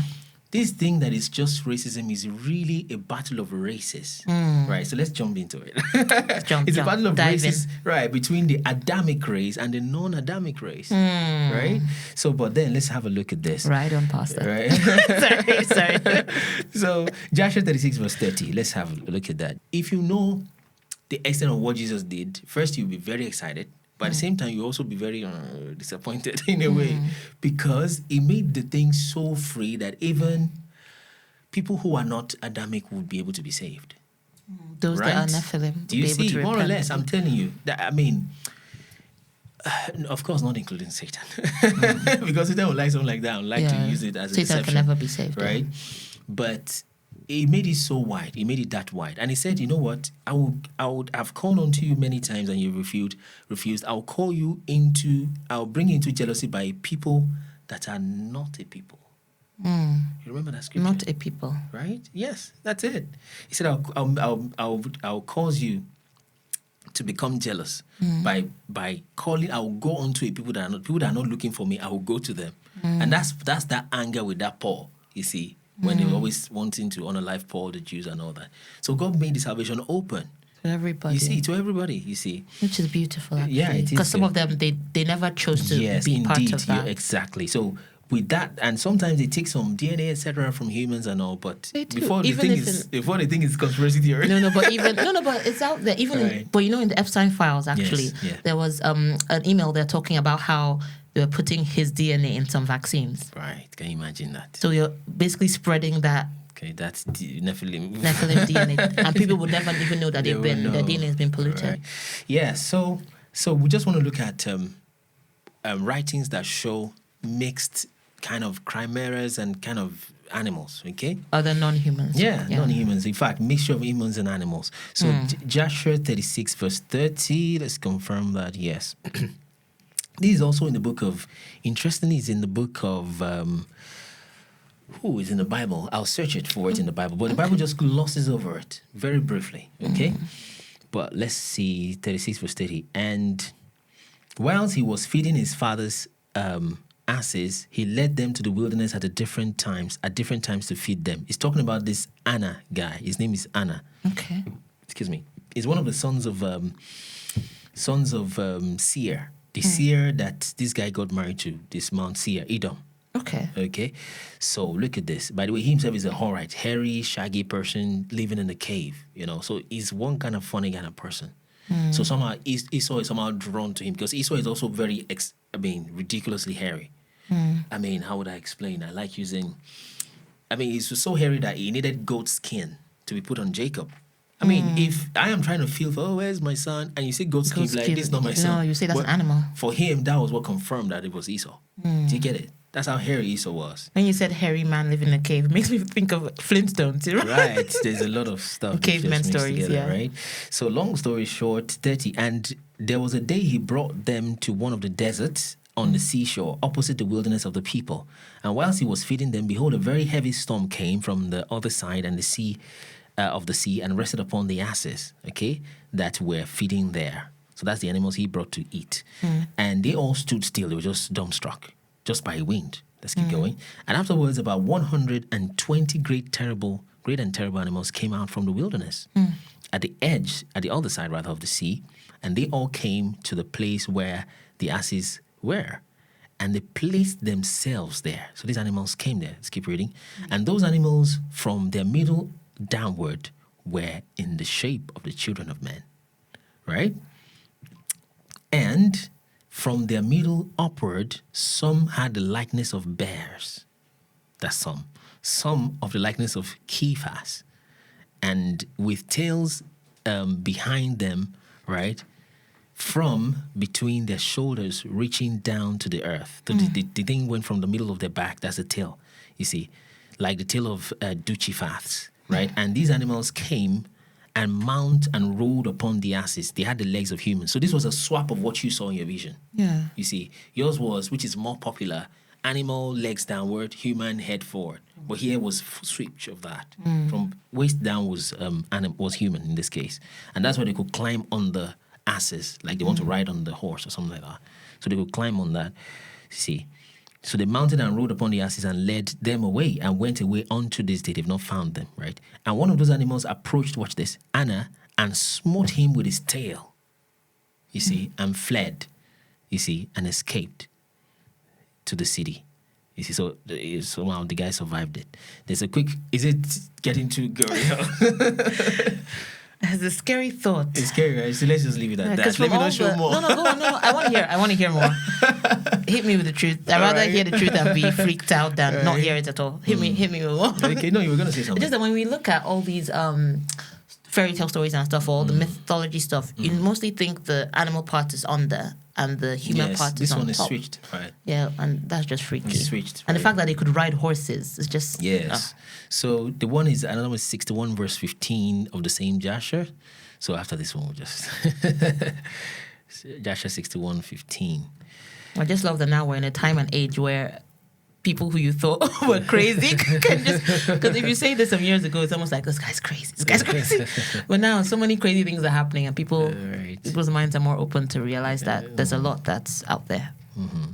So it's Joshua chapter 61 verse 15. So this was of Zepho.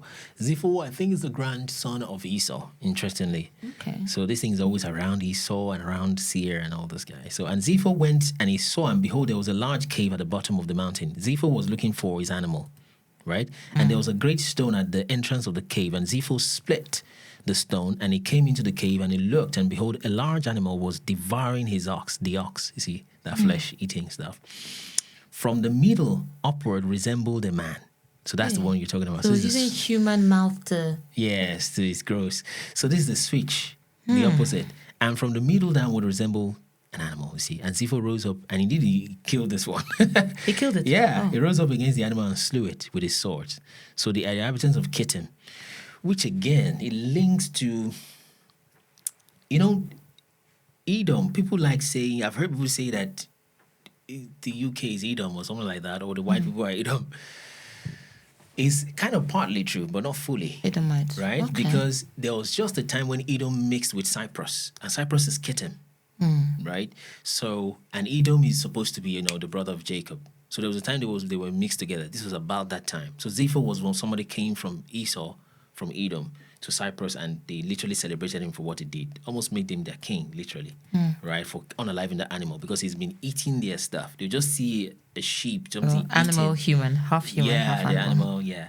So they'll just see their sheep just eating, just eating in a way. And it's not a wolf that did this, and, in funny situations. But let's just leave it. No, go on. Right on. Right. Hit me with everything. Hit me what you got. Right, So, and indeed, interestingly, Jania, the daughter of Uzi, this part also, there's a lot in the book of Joshua, to be fair. This part also links to, now, I don't know the story of Helen of Troy. Okay, I know the story of Helen of Troy. Right. I was in love with the story. Right. Can you quickly summarize it? 30 seconds. Basically, she was a very beautiful woman, right? Okay. And then I've forgotten the king's name, and then this king, they went somewhere with his brother, then they saw her, and so basically he loved her, so he took her from her husband. Oh, already married. Yeah, he took her from her husband, went on his ship, and then went back home to Troy. And so because of that, the other guys, I've forgotten the name, I don't know why I just with me, they decided to come to war with them, and then they were trying to find how to defeat them, and then they had to bring this big horse where they put all the soldiers. Yeah, put all the soldiers in, and then they thought, it was a gift, and because it's in the shape of a horse, it's basically a gift to their god. So they took it, led it into the gates, and then at nighttime they came out and killed all of them. Oh, right. Yeah. So someone said this, I didn't know that story, but there's this Jania, the daughter of Uzu, the wife of, because this Angias also went to fight for this Jania, and he also went with his brother to do that fight. So quite some similarities like that. It's still in this same chapter. His brother's name was Paris or something. Yeah, this one is Angias, and then okay, read it to me. The girl is Jania. So at that time, this is just part of it's a long story. Okay. So Jania, the daughter of Uzi, was the wife of King Angias, became ill, and her illness was heavy. Okay, so the guy did almost everything just to save her and all of that. So it's a very long story. So it was a summary then. Yeah, that's the summary indeed. So he saw that she was beautiful and wanted to marry her, but some other person wanted to marry her, slightly different, right? And then he went to fight for her. So he went with his brother, and then they went from this place they call Africa in the book of Joshua, but I believe he's talking about Libya rather. So, and then they leave there through the ships to go to where I believe will be France, okay, to go fight for the girl, right, and all that. And the girl was more of a Cyprian. Right. Okay. Right. So, but again, I think that Cyprus could have been bigger than it is now, right? Because Cyprus is an island, so it's probably bigger. So something along those lines, and then so he won the girl. Long story short, and all. So is it like the same story of Helen and Troy? No, someone just suggested that. Like I said, sounded like Helen and Troy. Yeah, that's what they said. Just like they said about Arthur, and I don't know the story of Arthur. Yeah. So what about reptilians? Yes, Reptilians are not half human, half animal, right? These ones are just mostly Yeah. What's the origin story? So the of course, how do I put this? Lucifer himself, right, worked with that serpent in the start. So the first major invasion of man would be that watcher, and they had the Nephilim, but somehow Nephilim were wiped out. But somehow again they found their way back into the human race. Like David having to be slaying giants, right, and all that. So after that, in more recent times, there is this thing you sent to me, Cabbage Patch Kids, okay? So there apparently were times, which I've shown here before, right? That was when you were talking about millennial. Yeah. So there is apparently these laboratory experiments where children were more or less made from the laboratory, right? So I'll start from the video you sent to me. Okay. You know, but then I usually like to highlight to people the lesson of all these things, that eventually it's about, you know, who you are and about righteousness and truth. So let's hear the volume of that. So from the theory that there's so many clones coming into Europe, right, that would mean there's even potentially clones in this room right now. There must be so many. 80% of the Caucasian population. 80% of the Caucasian population are clones. So, it's not about racism. No, it's nothing to do with race. Is there any science? Is there any science that you could have a clone in your life, that you're in love with a clone? Like, I know a lot of people say that they don't think, they don't have internal dialogue. Is there anything you've come across? That's right. You know what internal dialogue is? Talking to yourself in your head. I do it every day. You should. Right? That's a white man saying that 80% of Caucasians are clones. Are clones, right? You know, and for TikTok, this is for entertainment purposes. Sorry. So, but the point is, you know, somebody who was cloned, if this is true, okay, it's for entertainment purposes, it's a random video. Entertainment purposes. Yeah, they probably won't have. Is one of the things they notice that I think, like again, I've not checked this statistics, but like 50% of, is it Caucasian? No, not Caucasians. 50% of Americans or something don't have internal conversation. Yeah, I saw that. Right? I've seen that, yeah. So and you can imagine somebody they that don't was talk to themselves in the head, yeah. Yeah, that was not made in the image of God, that was not, might have those kind of problems. But for us, for me at least, and for you, right? I mean, you would talk to yourself. You would, even as a child. You just always talk to yourself. Always, like. And because of that, when Satan gets hold of that kind of mind, when it's going to become evil, it can become so evil. When it's going to be naive, it can be so naive in a funny way, because they will just believe headlines and just go like robots. But African man go say, I'm going to take that thing where. You understand? Because even sometimes your conscience is, sometimes you have a voice talking to you saying, don't do this, don't do that. Right, you see. So lack of, what's even the word, English word you used? Internal, I don't know, soliloquizing, you know. They don't have that. You know, some people don't. You know, would you say it's a limitation of the soul? Yeah, I mean, indeed, when somebody's got an original device, you went to do another one, and now your Windows is outdated. The software is not going to work like the original, you see. So there's going to be problems, you know, because it's a copy, you see, right? So that it means that oh my God, that part that is trying to soliloquize with is not there. Because that's why it's called conscience, the core science, you see. Because there's something inside you that knows, both of you know, this thing I'm doing is wrong. Because you know yourself, you're like, this thing, you're talking to yourself. What you just said, it relates back to what you mentioned before, when the Canaanites, Cain and his family, Cain, you know, they developed technology, but then, was it the Sethites? Yes, the Sethites. They developed spiritual technology. Yes, from inside. So I think that conscience is part of your spiritual technology. When you're able to talk to yourself, have that internal dialogue, able to question yourself. Indeed. Yeah, so it's a spiritual technology. So it's interesting. So spiritual technology, it's part of spiritual technology. Yes, but if you're watching this and you're Caucasian and you talk to yourself, you have internal dialogue, please let us know in the comments. Yeah. And then it's all love. Just to even, it's all love. And then to even clarify that there is a kind of funny talking to oneself, which is of course not healthy. What? Right now, of course, people that schizophrenia have mental disorders, that just be talking to the wall and hitting the wall or stuff like that. You know, that's a different deal. But then what I'm talking about is just this conscience maybe we can describe it to people, right? So they can understand what we're talking about. So sometimes, like if I'm sitting here now, something in my head might say, oh, bring up this other topic, or talk about this other topic. Oh, that's a good thing. Let's look into that deeper.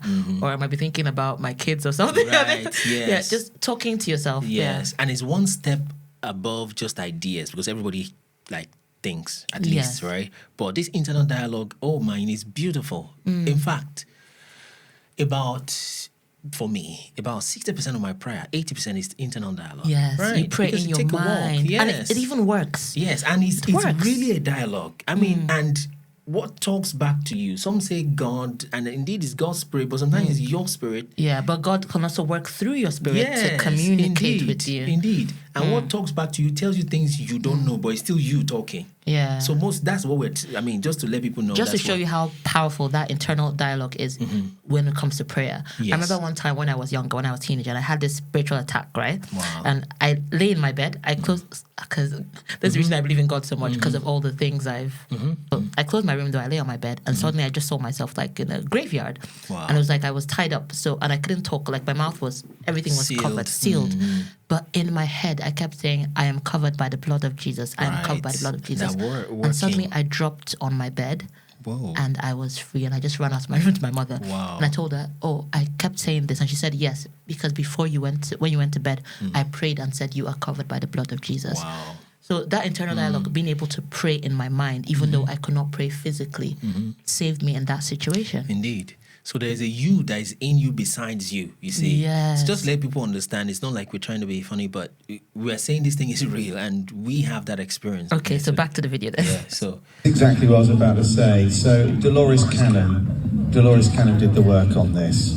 So Benjamin Franklin also wrote about this, saying that there was a dire need to fill America with Caucasian people. So for whatever reason, they decided to do that. They say that there is no inner dialogue, and they called it whitewashing. But Dolores Cannon believed that 80% of the population that look like me can't trace their family tree back past really the 1800s with any accuracy. And that's very humble. And people ask me, sorry to interject, that have you told European people this thing? How do they take it? I'm like, you know what? They're actually very humble people. If you tell an African man your father and a monkey, say, my papa monkey, and your papa be monkey. And your father's father. And one will be like, wow, really? Do you have proof for it? African man will first break your head. So they are generally very humble. Yeah, interestingly, on my way here today, we're having a live on my way down. So at the end of the journey, lady was like, are you working in theology? Something like that. I'm like, okay, simple answer is yes. So she was inviting me for some conference like that. And she was hearing what I was saying, all the stuff, African days, So and I can sense in our ministry that these, the European people still come, right? They will. And they're very humble, honestly. Yeah, they're very, we are the one that has this godlike. I go to a Baptist church, and it's mostly Caucasians. Right. Yeah, there are also different races, black people, all that. Yeah. Well, I've noticed that when it comes to serving, because if you have an African church, when you go in there, when it comes to the belief is that you're going to become a pastor so that people will serve you. Oh. So from becoming a deacon, you become a pastor, you become this, so that people will serve you. So you get the front seat. Right. People bring up, Pastor, water for you first. There is Pastor. opposite, right? It's totally opposite. And when I saw it, I was like, what is going on here? Wow. You being my husband's deacon in the church, and when you have a position in church, you have to serve. Wow. The people that are deacons and stuff are the ones serving us tea. Wow. Serving, do you want water? Do you want tea? Would you like this? That's literally. But in an African church, it's opposite. Backwards. But Jesus wants us to serve. Yes, indeed. So that humility, they are very humble people. They do. More than we do. It's good to mention that. Let's go. Today's NPCs. Wow. She said they were soulless. I don't think anything living is soulless. I think we all have a connection.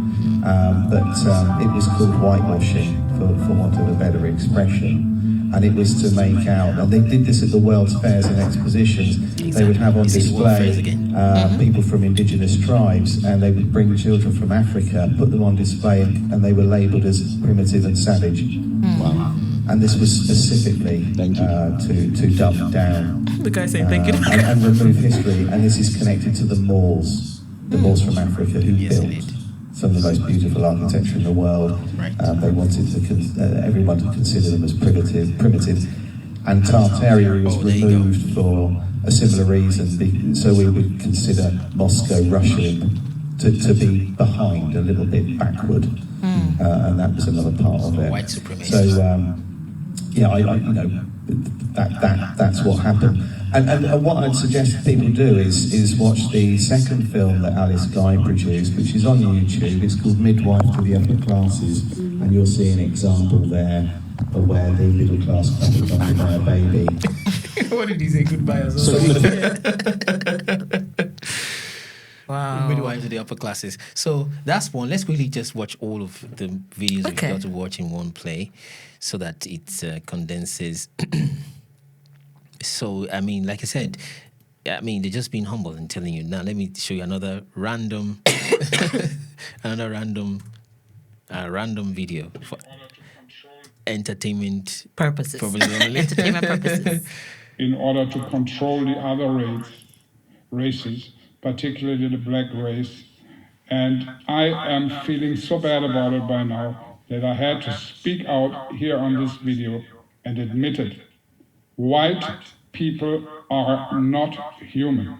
White people, including myself, all stick together, know the truth, which they do not want to admit to you.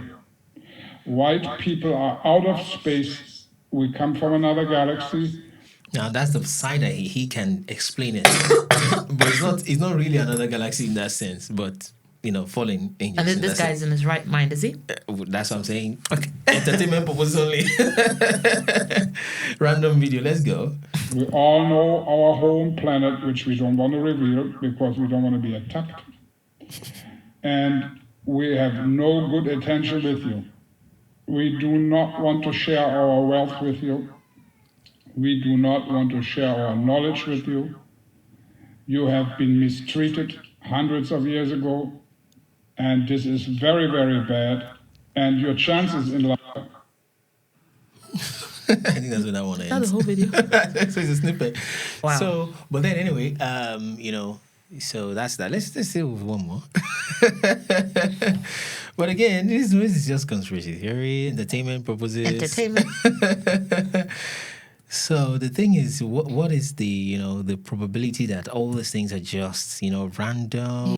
So this Jerry Seinfeld admitted that his father was born in an incubator, and born not like a child that was premature, then you saved, born literally created in an incubator, like the people's testimonies I told you about. Mm-hmm. Yeah, right. Early 1900s, my dad was an incubator baby. And you see, it keeps going around that 1800s, 1900s, 1700s, you see. When the other guy said the clones were made. Yeah, so that's when the New World Order started. The Cabbage Patch babies and stuff. That's what he's about to mention. Oh, and that's probably what... Oh, I've not watched this video before. Yeah. But that's probably what shows that there was a New World Order. Yeah, indeed. Because if the Moors built all those buildings, if the Moors were in America first, and also if... there were, even in Ireland, those people that they use as the lucky whatever, what are they called? Leprechauns. They were black people in Ireland first, but they were obviously killed off. So if all these places had black people, or people, melanated people, right, and then suddenly... Those are Adamites. Yeah, suddenly everything is switched over. But let's watch your video. So, so everything is from that point on. So all the dependence on fossil fuel, world fairs and the so-called technology as if we're now discovering everything. No, they're just picking a few things that is already there and they reveal that and make it expensive. You see, tax system, everybody now has to pay tax, has to all of that. Started from that time. A new world order. Indeed, that time. right? Even someone was saying that, someone has this theory that Tesla is not real. Okay, it's not impossible. That the guy who made Tesla is not... another... Yeah, that he never existed. It's just like Thomas Edison. Yeah, that it was a good way of showing, because during this time, all these things came up. The electricity stuff, the this, the that, all these technology, the cars, everything. So he was saying that the Tesla guy, if he made all those things, he would have had to have like 30-something different patents for all those inventions in such a short period of time. Yes, indeed. And there's no way that he made all those things. That they may have created him. Yes, of course. As a face to explain that's where the word. all these different technologies came from indeed. at such a short period of time. Indeed. The same thing, honestly, with Facebook, I think. Because it's a DARPA project. DARPA became DARPA. So there's got to be an explanation. Oh, just some high school kids, just from smart. because I had a conversation with the investigative journalist David Today. Okay. And he was saying Facebook was created by the CIA. Right, indeed. That's DARPA Defense. Yeah, they just put a story on it. Right. They create certain social media and stuff and then put a face on it. Oh, you made this. Oh, here's your lovely Hollywood story. Let's make a movie with it. Oh, some humble guy who's probably a geek or something comes up with this amazing stuff. Right. Yeah. So it sells well, doesn't it? So all the 1800s, 1900s, in fact, 18, 17, and 18. Let's go. Coney Island, it was on display. They had just invented the incubator. That guy is trying to laugh it up. Yeah, you see that you have weird to laugh laughter? it up, yeah. He was trying to laugh it off, but let's keep reading. And it's not even him laughing, somebody else indeed. I did a little research.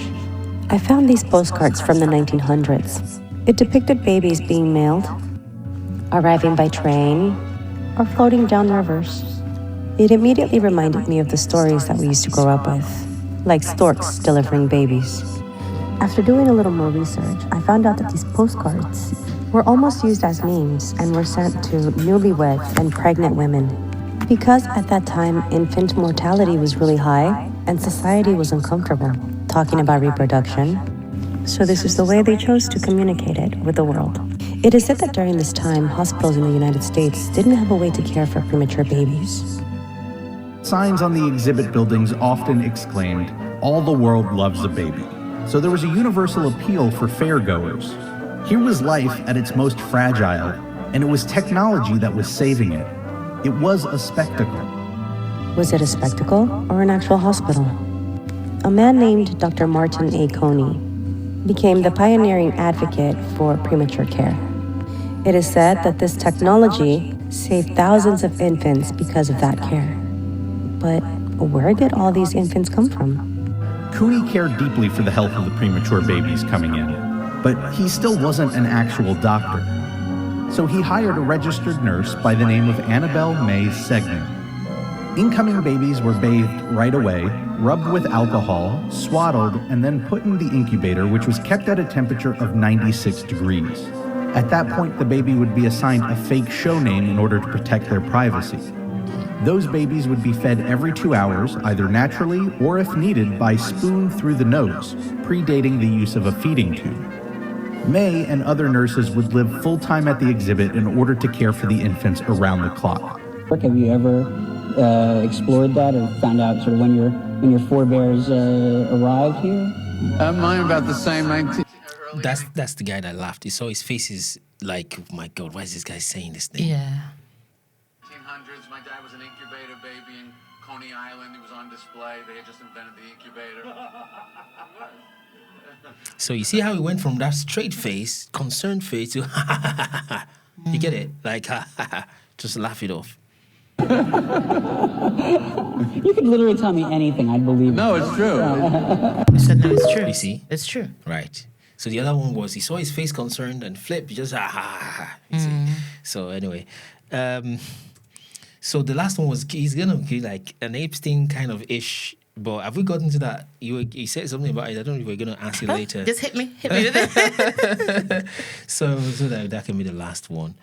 But I think I've shown you this before, though. No, have you? So I don't think so. There's a place called CERN where you have the Large Hadron Collider. So it's literally like how many miles long of one equipment, miles and miles long, okay, under the ground. They're trying to discover the so-called God particle. Long story short, International Science Place, right? There's this video where a woman was unalived, right? And they're telling us that it's a hoax, right? And, or rather, that people were just acting, And then I said, oh, people should not act like that again, Have I shown this in the show before? No, I've not seen this before. So this came out, I'll play it shortly, but just let you know the official narrative before I play the actual. Okay. So that, so when it came out, they said, well, it was just some people just acting, in CERN, right? They were just acting. By the way, CERN is just acronym in French, right, for Center for Energy and Nuclear Research. Apparently, that surname has a deeper biblical name. Yeah, it's the name of one demon like that, right? So why are they naming it after a demon? Anyway, so long story short, they said it was just some people acting. And they said, well, we actually discourage such kind of acting. People should not act like that and CERN again. That's how the story died, you see. But look at it. By the way, this is a statue of Shiva. Okay, Shiva the is Hindu god. Yes, indeed. With many hands, is it? Right, god of creation, whatnot, and destruction, right? You see. So let's see what happened there. So this guy apparently was just in this maybe hotel room, hostel or whatnot, and was viewing this, right? So let's go.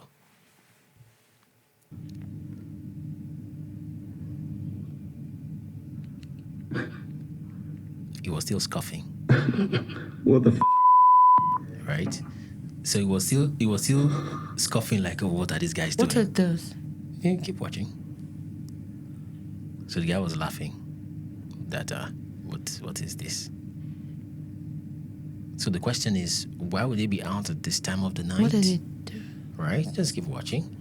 This time of the night and having that kind of garments on, right? Right? And in front of a statue of Shiva. It's like an idol. And that's Oh my somebody. god of destruction. Watch. Oh no. That's no. a woman, right? Are they gonna why is she wearing white? Don't kill her. So the guy is looking like this, looking serious. You know, his breathing is beginning to change. You see, he's not laughing anymore. The guy who is videoing this is not laughing anymore. Oh no.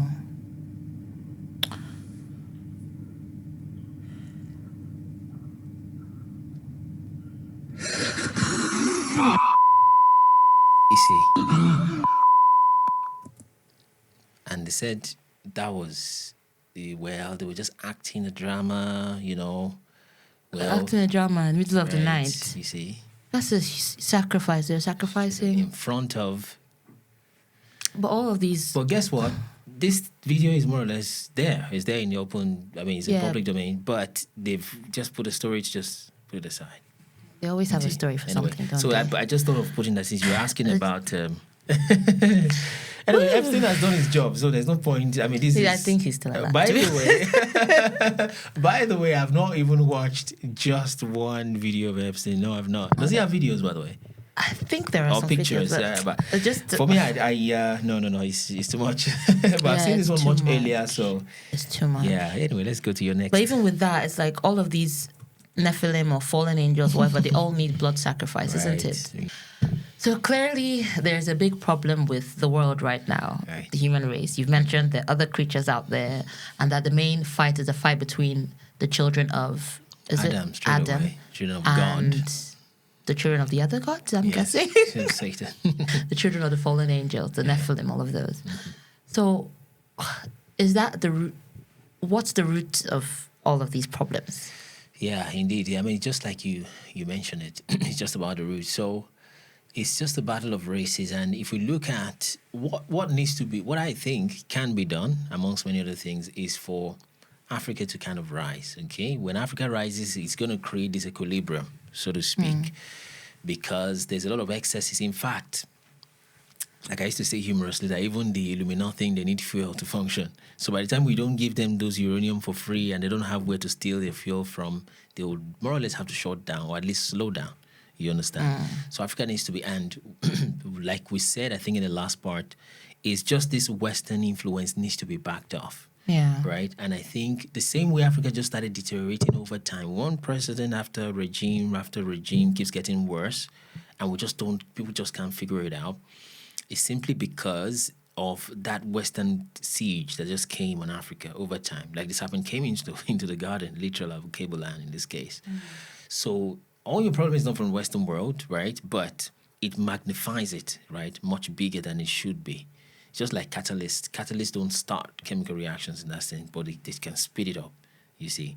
People unaliving in the middle belt will still unalive, but probably do that with knives, right? And probably the other guys will defend themselves. Be a slower process. A slower process. These guys can defend themselves, not depending on some government that is already bought over, and already infiltrated, you see.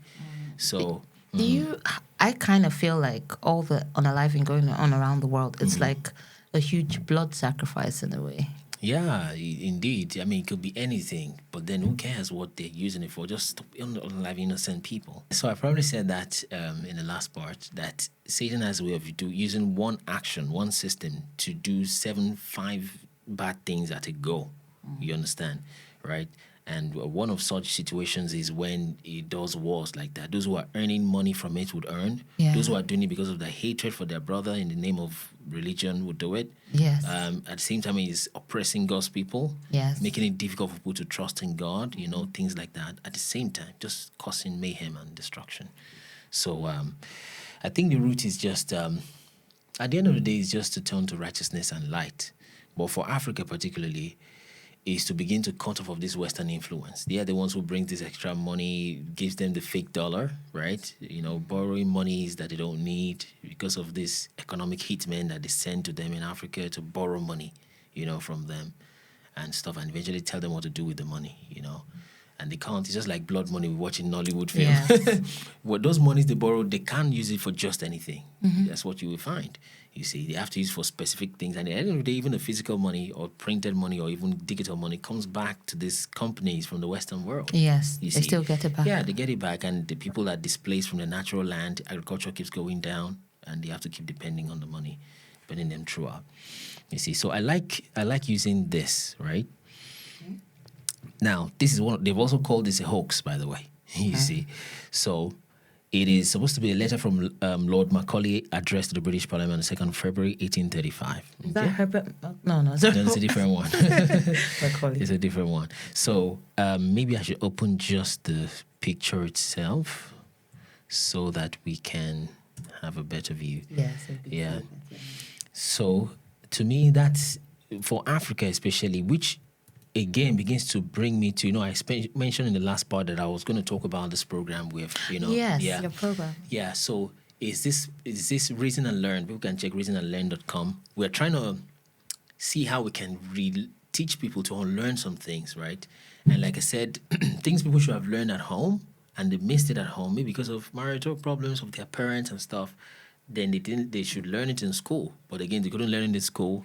Because the system doesn't want them to know it. Right, indeed. And then the church started coming. Churches started having things like business conferences, marriage seminars, things like that. Which people should do. Yeah. When people have more problems in their marriage, if they have to talk to a third party, it probably should be their parents. Or you understand? That should be the normal, not the whole world, or some professional who is also earning some $10, $20 an hour or whatever, you see. And that one will begin to bring Western culture into whatever he wants to advise people with, you see. So what because that's what he's been taught in his, to be able to get that certificate to even become a professional. Exactly. And the certificate of the pastors and doctrines and the theologians also come from the West. The politicians also, they get their credibility from the West. The dressing, you want to look Western, from you the see. West. So it's all pointing to the same thing, and that's why I brought this up. So what people couldn't learn from home, from school, even from church, because churches unfortunately are almost beginning to fail now. So more or less it's like a rebranding of the church, because even the church itself almost like a rebranding of what the school system would have been. They started to teach people stuff, and people who would be rebellious at home, they've gone to school, he also dropped out of school, but somehow he's joined the media department of church and is starting to be humble. And then you could still correct somebody, and because he's a pastor, you say, yes, sir, I still do. And I know that has been abused also by some pastors, it has, right? Definitely. Yeah, but someone that will be rebellious at home is not listening to the parents, is not listening to their teachers, but in church somehow it's changed, you see. But now the churches you can't even discipline in church anymore, you see. Because the laws have come into the church, the laws of the land, and you have to follow those. Yes, indeed. So there's got to be this fourth kind of option, so to speak. And that's what we're saying, you know what? We have put a curriculum together to put all these things in one flow. And the whole flow of it is to people to understand where they come from, right? Who they are, what their world is, right? How to function in that world, and then where they're going to, right? And how all these previous four affects the fifth one, where they're going to. That's basically what we'll be teaching. So it has, and when people start stage 1, it's got level 1, level 2, level 3, and then they go into stage 2, and then in that stage 2 and in level 5, they get to split into the 3 Ps. When I said the pastors and politicians, well, the politicians first, the pastors, which is like the religious, I just call them pastors generally, and then the popular, which is the people that influences music, celebrities in that sense. So there are 3 areas that they can specialize into in that sense, you see, when they get to that level 5. But let me read this. And does this, the course you'll be teaching, how long does it take? Well, it takes at the moment, about 23 weeks, okay? Okay. So it's fairly long, okay? So, but just before the course, let me say this and see how we can flow into that. So look at this. Now, they've called this a hoax, which I'm not surprised they would call it a hoax. But then again, I ask myself, mainstream tries to say that this letter didn't exist, just like they denied the Albert Pike letter. Yes. They've also said, in fact, that the King Leopold's letter to the Congolese missionaries, that was also a hoax, the missionaries to the Congo. So they will take the time to go and make that hoax. Do you understand? Yeah. And even from this letter, I'll soon read it, you discover that if I am smart enough to make this kind of, to understand how Africa has been messed up, right? And I can figure it out this easily, I'd rather make it into a book and take credit for it. Make money from it. Yeah. Right? Than give it over to some parliament guy speaking. For free. Do you see? So it's better for me to do it for myself than to take all this intelligence and put it under the idea of just being a victim. No, this is the real stuff. Now we have an Indian version. Anyway, let me read what the stuff is.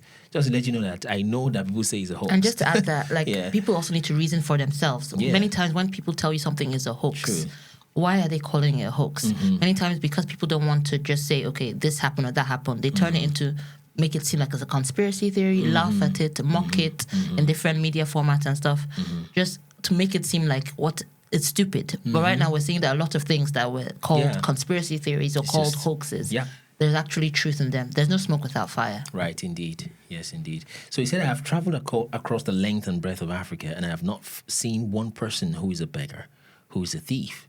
Such wealth I have seen in this country, such high moral values, people of such caliber, that I do not think we would ever conquer this country, which means they've been thinking about conquering it. Yes. Unless we break the very backbone of this nation.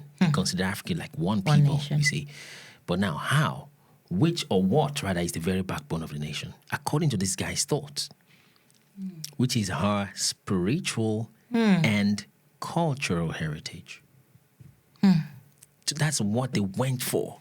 Spiritual and cultural heritage. Yeah. And just before you push on, sorry. Right. With the last conversation I had with the investigative journalist, you were talking about how the CIA infiltrated our religions, so converted our Christianity to something else, converted the Islam to something else. Right. So that's another way of breaking someone's spiritual backbone. Yes. Yeah. Yes. And before they started that conversion, they haven't gone far already. Wow. You see, because even the Roman Catholic thing in itself, it's something else. But anyways, unless we break the very backbone of this nation, which is her spiritual and cultural heritage. You see, he's saying that's the backbone of the nation. Like I told you, I think in the last part, that there is no country that your language is coming from X, your dressing is from Y, your spirituality is from somewhere else, your political ideology is from another place. Even the hair on your head is imported from somebody else's hair. You get it? So there is no way a nation can be like that. For example, one of the things that makes soldiers strong and make them fight in battles is because they understand, even if they are deceived, they have an agreed idea of what life after death is. Yes. So that way they're not afraid of death. They did it according to mainstream history, with the Knights Templar and those things that, okay, if you fight for the Vatican, fight for the church, right? Something equivalent of 7 virgins for the Muslim, right? But they say it in a different way, you see, right? So you cannot have an army that will be strong if they don't agree. I mean, taking somebody's life is a very spiritual activity, you see. So you cannot have an army that they have different views about life after death. You see, there's no unity. It's a serious thing, coming together and going to fight a battle. So with having that kind of life, the language is English, your religion is from certain Yahoo, even your accent. You understand? Is everything is just confusing. There is no way they can be together. And again, like I said, unfortunately, everything came from them initially. You see, but then it's been taken into different parts, refurbished, messed up, taken back to them from different directions, polluted, right? And given back. So Africa almost become like the most confused people in the world, more or less. You see, and they should be on the top. It's just like that curse. You see, that they should be on the top. But now they're at the bottom.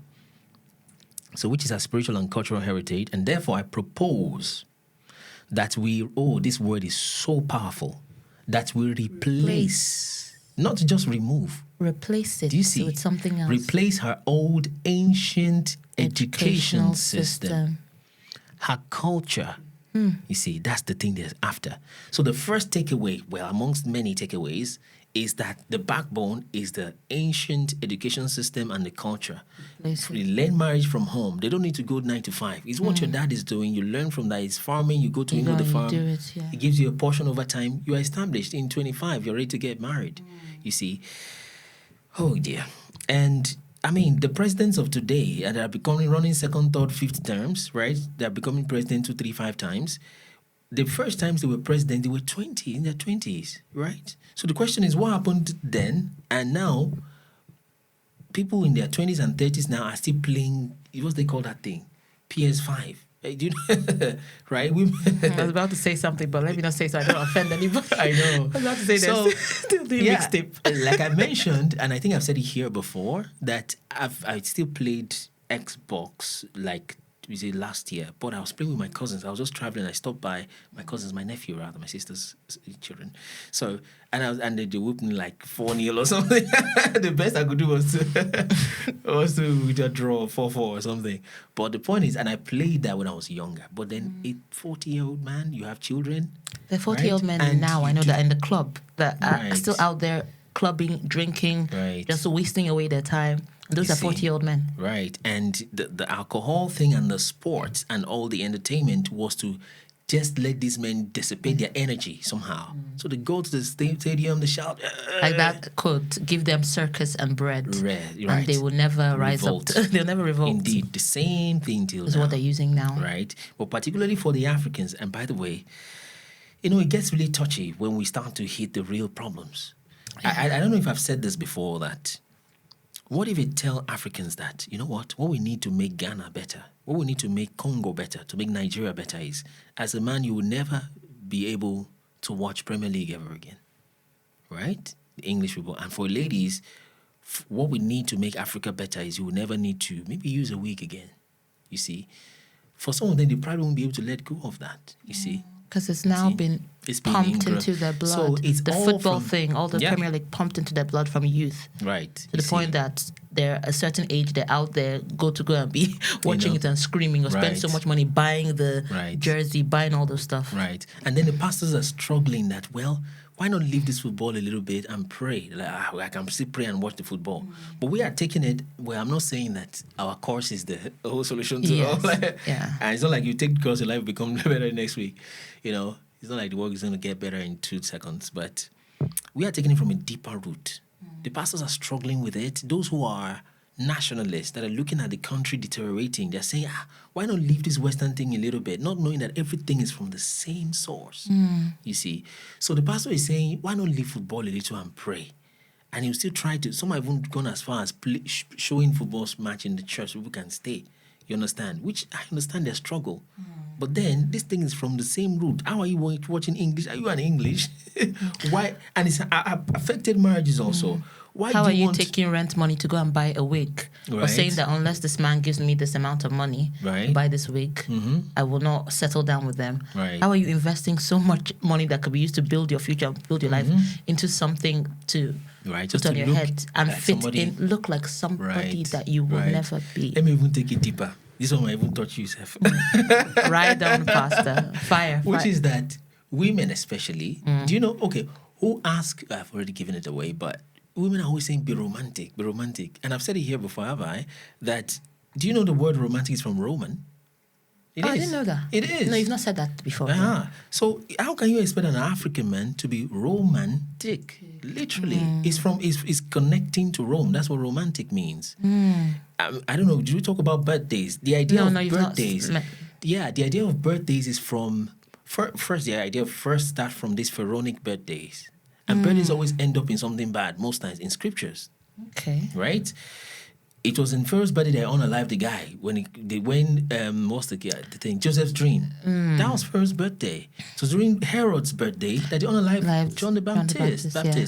So birthdays and baking cakes, right? Birthday cakes. It was a ritual thing. Yeah. Hold it there, Minister Kunle. I like my birthday cakes. Right on somewhere. Hold it there, hold it. Right. Okay. So the question is, why is the birth of Jesus always to a tree? Because it was something else they brought up. Why was the Easter always bunnies and eggs? It's because it's this Artemis. What's the name of this their idol goddess, right? Let me try to pop it real quick. We need to come back there again. Yeah, Okay. you can just take it straight away because we're trying to save the time. Yeah, that's the thing. It's the Queen of Heaven also, right? Oh, okay. Right. Artemis, by That's the way, her they even image. launched one rocket called Artemis or something. Why are they naming it after the Queen of Heaven? You're just asking now. It's too late now. Did you know that when I they were didn't going to know. discover, even apart from the rock, even when they were going to discover other planets, tell me the name of the planet. Can you remember a little There's bit? Pluto. There's That's the name of a god. Mercury is the name of a god. Venus is the name of a god. So what are we talking about? Uranus, don't tell me Do you that's the name of a god understand? too. Of course. So Why are look they at all this. named after gods? The same thing with the days of the week. So science came to tell you, which is backed on that letter that I screenshot. Sorry, days of the week are also gods? Sorry. Of course, you know that, don't you? Thursday is the name of Thor. Monday? That's the Thor. What about Monday? You know Thor, right? Yeah. Yeah, Monday is Moon Day. Tuesday is the name of a god. Freya's Wednesday. Day. Woden's Day. But tell me all days of the week are named That's after it. gods. There is nothing neutral. There is nothing neutral. Your birthday is not neutral.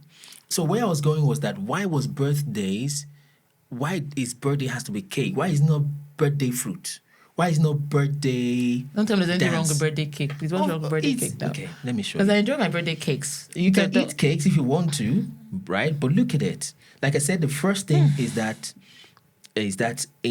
from Egypt, more or less, okay? But then after that, there is this god. Let's start from Greece. You see, so, let's do birthday and cakes. Do they even celebrate birthdays in the Bible? They don't. So is that why these people, is it Jehovah Witness? They're right about that. They're right about the I thought they were also. just killjoys. So they feel like killjoys. When I tell you about Christmas, you feel like, you are the Grinch that stole Christmas. Do you see? So there is no neutral ground. And look at even all the football, the baseball, the hockey ball, the No, it's basketball. not. Don't tell me. Don't say it's Baal. Okay. Baal, as in Baal. Okay, Apuya then. Okay, let's rewind. Go back to the birthdays, and you can go back to Baal. So there is nothing neutral. So it started from this ancient Egypt, like I said, the guy unalived somebody on his birthday, supposedly, and that's the scripture, Genesis 40.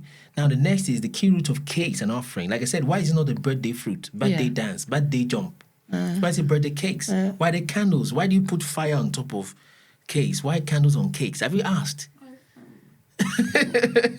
Why do you blow it and make a wish? Where did that come from? So you don't want me to So look at it. The key root of cakes. Now, people can search this. I just don't have the time. I'm kind of rushing. But key root of cakes, offering to Artemis, okay? So round honey cakes and moon symbols, candles, right? And glow smoke, carrying prayers, you see? Right, that's the Artemis there. You know, devil has a way of making evil things look cute. Are you telling me every time I put candle on my cake I don't know. and blow the candle that is prayer going to some god I didn't even know existed? No, the heart is important, right? But Artemis is a Greek goddess of hunts, wilderness, wild animals, just mixed up stuff. They mix it with Venus and all that. So young women, a symbol of independence and nature's untamed power. Confused people. Her Roman equivalent is Diana, great goddess of Diana and all of that, right? So it shifted to people having rebirth. So there's a kind of ritual they used to have then when they would bake cakes. You remember that in Jeremiah, it said they were baking cakes to the Queen of Heaven. That's the Artemis. She's the Queen of Heaven. Yeah, you see, it's that Queen of Heaven. And she's a hunter. She's a this. She's a that. Yeah, and all of that. Where's that Queen of Heaven thing? You see. So there is no holiday, there is no and by the way, it's then linked back again to this to the Easter. You see, so it's all devil. No wonder the Bible says, when the Bible uses that term of the world, you think they're just saying, naughty, being bad, being good. But that of the world, the system, so the whole system is linked to all these fallen angels that classify themselves as gods. Yes, indeed. So even the days of the week, there's nothing birthdays, neutral. Everything. Like I used to say, people try to act as if, there's nothing like secular world. The secular world is the demonic world. And that sounds harsh. But it's harsh, but it's true. Right, But the point is, The point is, and that's why I see, in the last part we had, I'm like, okay, I'm just trying to get people to begin to move gradually. I said that, well, you may not need to do all the feast and get an animal, on a live animal. Yes, Christ is our Passover. But you can do it if you need to, because it is these holy days that become the holidays. Most of the holidays that is acknowledged, Christmas, Easter, and all of that, they have these connections. So the birthday itself apparently came from these kind of strange sources, you see. And so, I've never asked myself why birthday cakes. Never. You understand? Why candle? Why blow and make a wish? You see? But now children don't have cakes and rolling on the floor. Come on, you pick that young boy up. You can, I'm 20 this today, I'm 20 that. By the way, teach us a number of days that when we apply our hearts to wisdom, it's actually a bad time going on there. In fact, that was a bad time for them when they wrote that song, you see. But long story short, yes, understand your day. Now they use that verse at people's birthday parties. You understand? Teach us a number. So, yes, celebrate. Like, I'm still so number of years, I thank God. But birthday cake and throwing these empty parties, that's why I had to pull up this scripture. What does it say? Yeah, that tells you how to do parties. Okay. That's why I say godly celebration. Luke 14:13. Right? But when you make a feast, and even put when, meaning especially to make feasts, it's beautiful. When you make a feast, call the poor, the maimed, right? The lame, the blind. Those are the people you call to your feast. You see? And thou shalt be blessed, for they cannot recompense you back. For thou shalt be recompensed at the resurrection of the just. Oh, so basically when you're making a feast, give to those that give to the poor people. Not this day, you do this. Minister Kunle, you just reminded me, of another dream I had some days ago. Yeah, if you want to. I had another dream where there was this very, very popular church in Nigeria, and they were having a big party in the church. Okay. I know how Nigerians dress. Okay. Everybody was wearing very expensive clothes, and they all went inside. They were eating till they were full. Right. And then I looked out the door. I wasn't there for some reason. I looked out the door and I saw a woman and her daughter. Right? They were poor. Ooh. And all they wanted was just water. Not even food. They were begging for just water.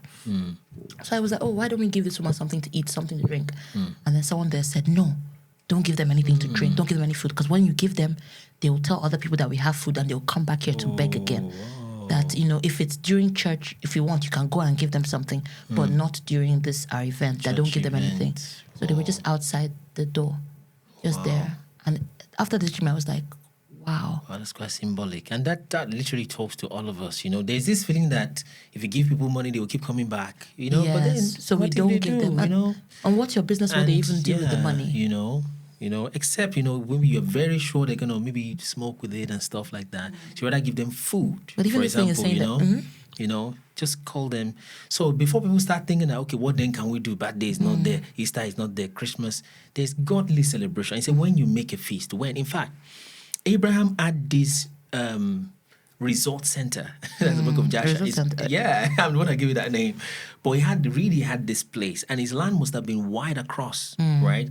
So when people are traveling, I would say from northern Sahel into sub-Saharan Africa, right? Yeah.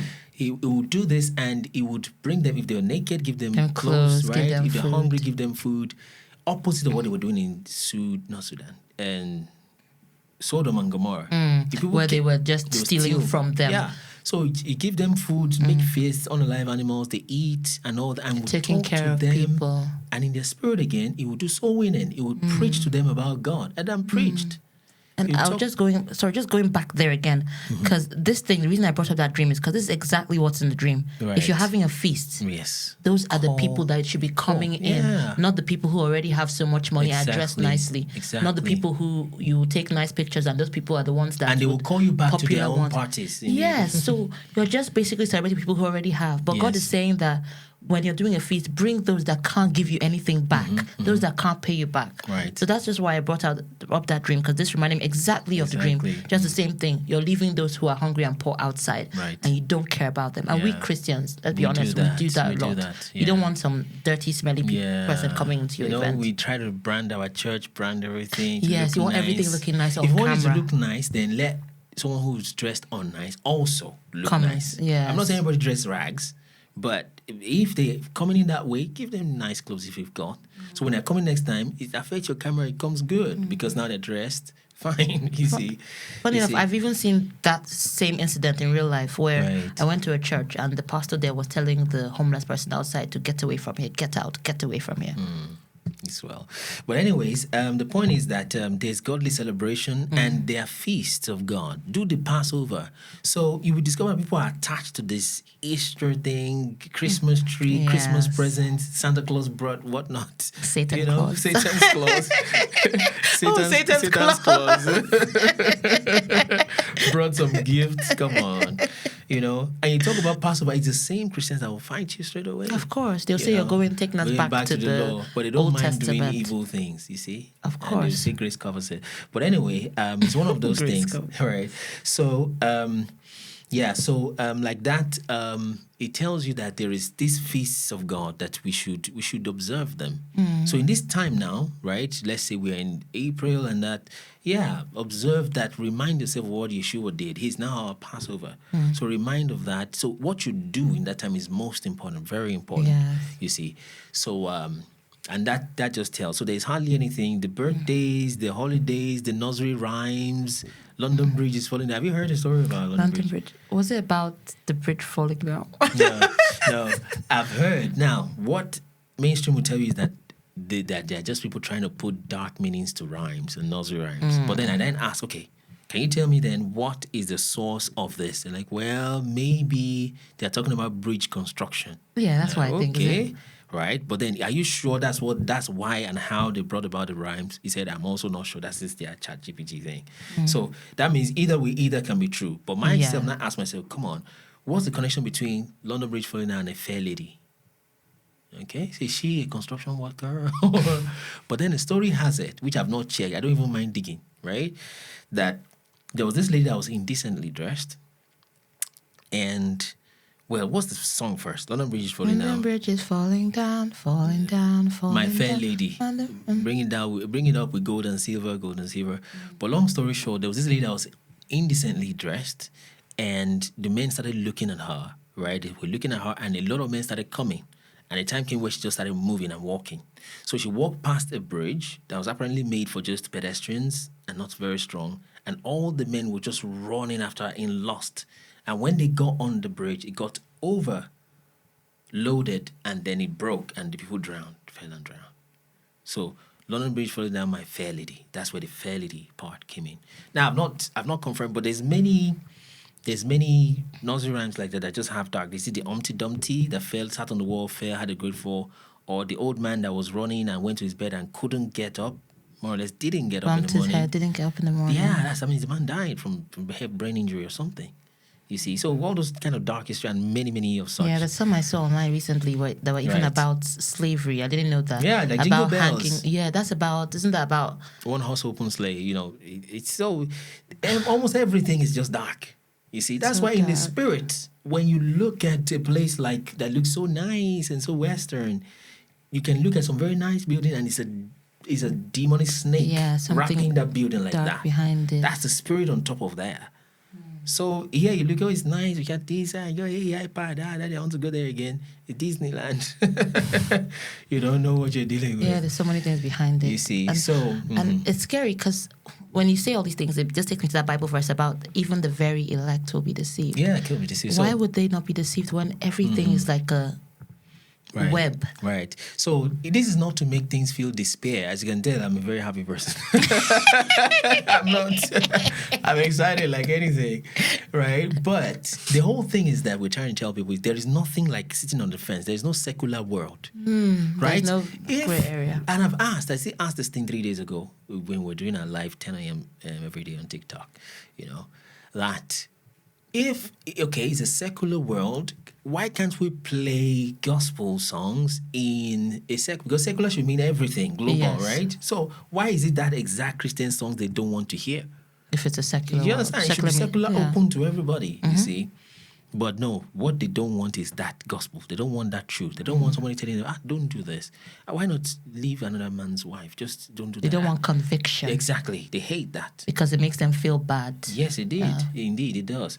So that's the main problem. So we're just telling people that there's not such thing as over spirituality about now. It's just a movie now. What is just a movie? Where Cain is the name of a demon we just read, So it's not just, why would someone put millions of dollars just to do one funny little cartoon, Little Mermaid stuff? They don't know what they're doing.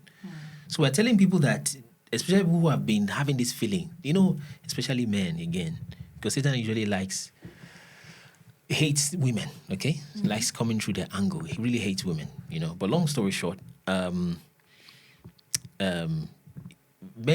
somehow don't like birthdays. Some do, okay? But just to let them know, if you're someone that, for example, you just don't like birthdays and partying, there's something that's been telling you, and I'm sure we'll have it in the comments.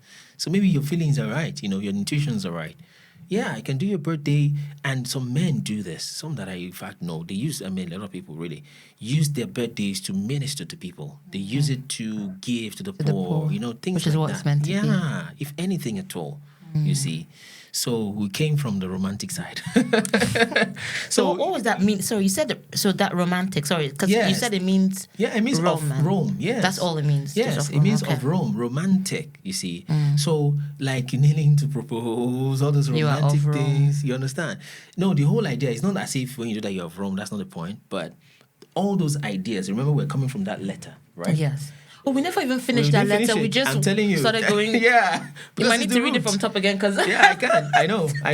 If you can speed read through it, I know. After answering the romantic first. So this is to tell you that this thing is all over the place. It's permeated almost every fiber of the human culture.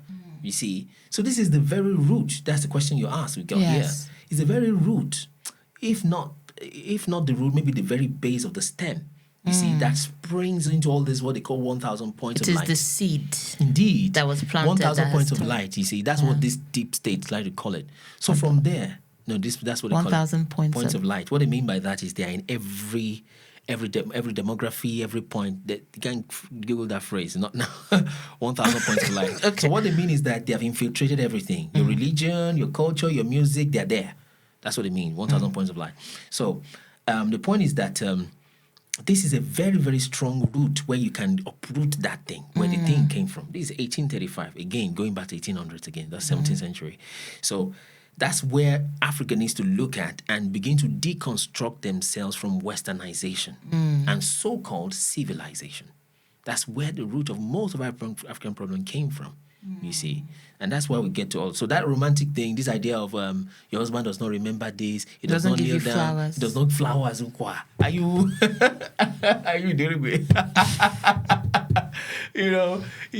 Flowers. I mean, where did we eat flowers in Africa? It's true, actually. But because you've watched so many Disney movies showing you that flowers. Yeah, so it just flows that. Let me not start. But long story short... Finish this letter first, though. We've just been...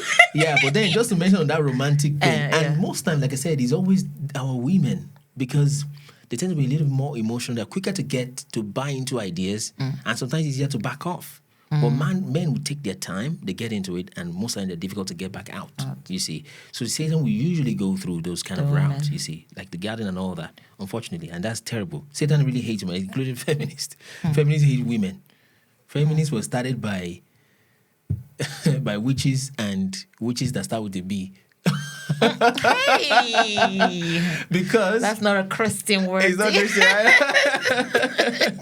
So, but the point is, most people that it's just a mess. So it's just a mess. So and truly, those that started the feminine movement, I didn't say that to be abusive. Yeah. They were literally these people that would is it this, what's this lady's name? This lady that does this spirit cooking, something... Which one spirit cooking now? Was it with egusi or what? Well, it's part of that Epstein kind of level of stuff, to be fair. Oh, okay. Right? It's just gross stuff, right? I know. It's because, it's fine. So, but long story short is, those that started the feminist movement in America were literal, sometimes self-professing witches, literally. And some of them had 3 children for 2 men, 4 children for 3 men. So they were not people that had stable marriages. You understand what I mean? So, in fact... Anyway, it's just like that. Let's read. So I've traveled across the length and breadth of Africa, and I have not seen one person who is a beggar, who is a thief. Such wealth. I've seen in this country such high moral values, people of such caliber, that I do not think we would ever conquer this country unless we break the very backbone of this nation. What's the backbone? Just her spiritual and cultural heritage. And therefore, I propose that we replace, this is where we stopped. So they've not taken it away. They've replaced it with something else. They demonized it and give you a substitute. Yes. The cultures, the practices, your Passover becoming Easter, your whatever becoming birthday, your, I don't know, they just replaced it, you see. And replace our old ancient educational system. That's what we're trying to do, to re-educate, why we started this thing, okay, which I'll show you shortly, the website. So our educational system, our culture, if the African, watch this, if the Africans think that all that is foreign and English particularly is good and greater than their own, they will lose another strong word, their self-esteem. Now, if I have this kind of intelligence to decipher Africa's problem, my bro, I'll put it in a book and make it a video. I won't dash it to one parliament guy. We have lost our self-esteem. Right, haven't they? Yeah, Africa has lost its self-esteem. Right. And you see that every day. And from the children. You look at us Africans. Have I told you about, of course, I've told you about that child that had 2 dolls, African-looking doll and British-looking doll. I think I saw the video online, right. Is it? It's a black girl, African-looking girl, with a Caucasian doll and an African doll, right? It was Chiombo Rikwao that said this, the former African ambassador to United Nations, something like that. But long story short, African doll and Caucasian-looking doll. So they asked this African girl, which one of them is more beautiful? Put it into the Caucasian doll. Caucasian. Which one do you play with more? The Caucasian doll. Not even the one that looks like you. No, yeah, wait now. Which one is good? The Caucasian. Now watch, which one is bad? Now, if it was an adult, you'd be like, well, this one is not really bad. You'd be explaining it away. Like you and I would do now because we are kind of smarter adults. But they were giving her yes or no answers, plus or minus, good or bad. Which one is bad? The black She one. pointed to that. Which one is ugly? She pointed to the black one, the one that will break your heart. Which one looks like you? She pointed to the black one. So she's aware. She's aware that she's the one that looks like that. What? And this was, I don't know the full story, right? But I don't think she was more than 7 years old. So at that age, she already thinks that she is ugly, that she's not smart. She's the lesser one, all of that. At age 7. So what are we talking about? At that small age, she's already lost her self-esteem. And I'm not too shocked because I know. I've been in someone's house and they had a baby, a small baby, and they were already using bleaching cream on this baby. Oh, jeez. That one cream called carrot something, one orange cream. And I looked at it, I was like, this thing is bleaching cream. Right. This baby is a new baby. Why are you using bleaching cream on a baby? Oh.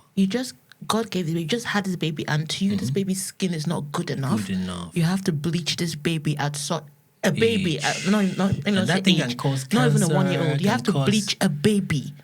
Oh, I'm sure she could even be arrested by this same people.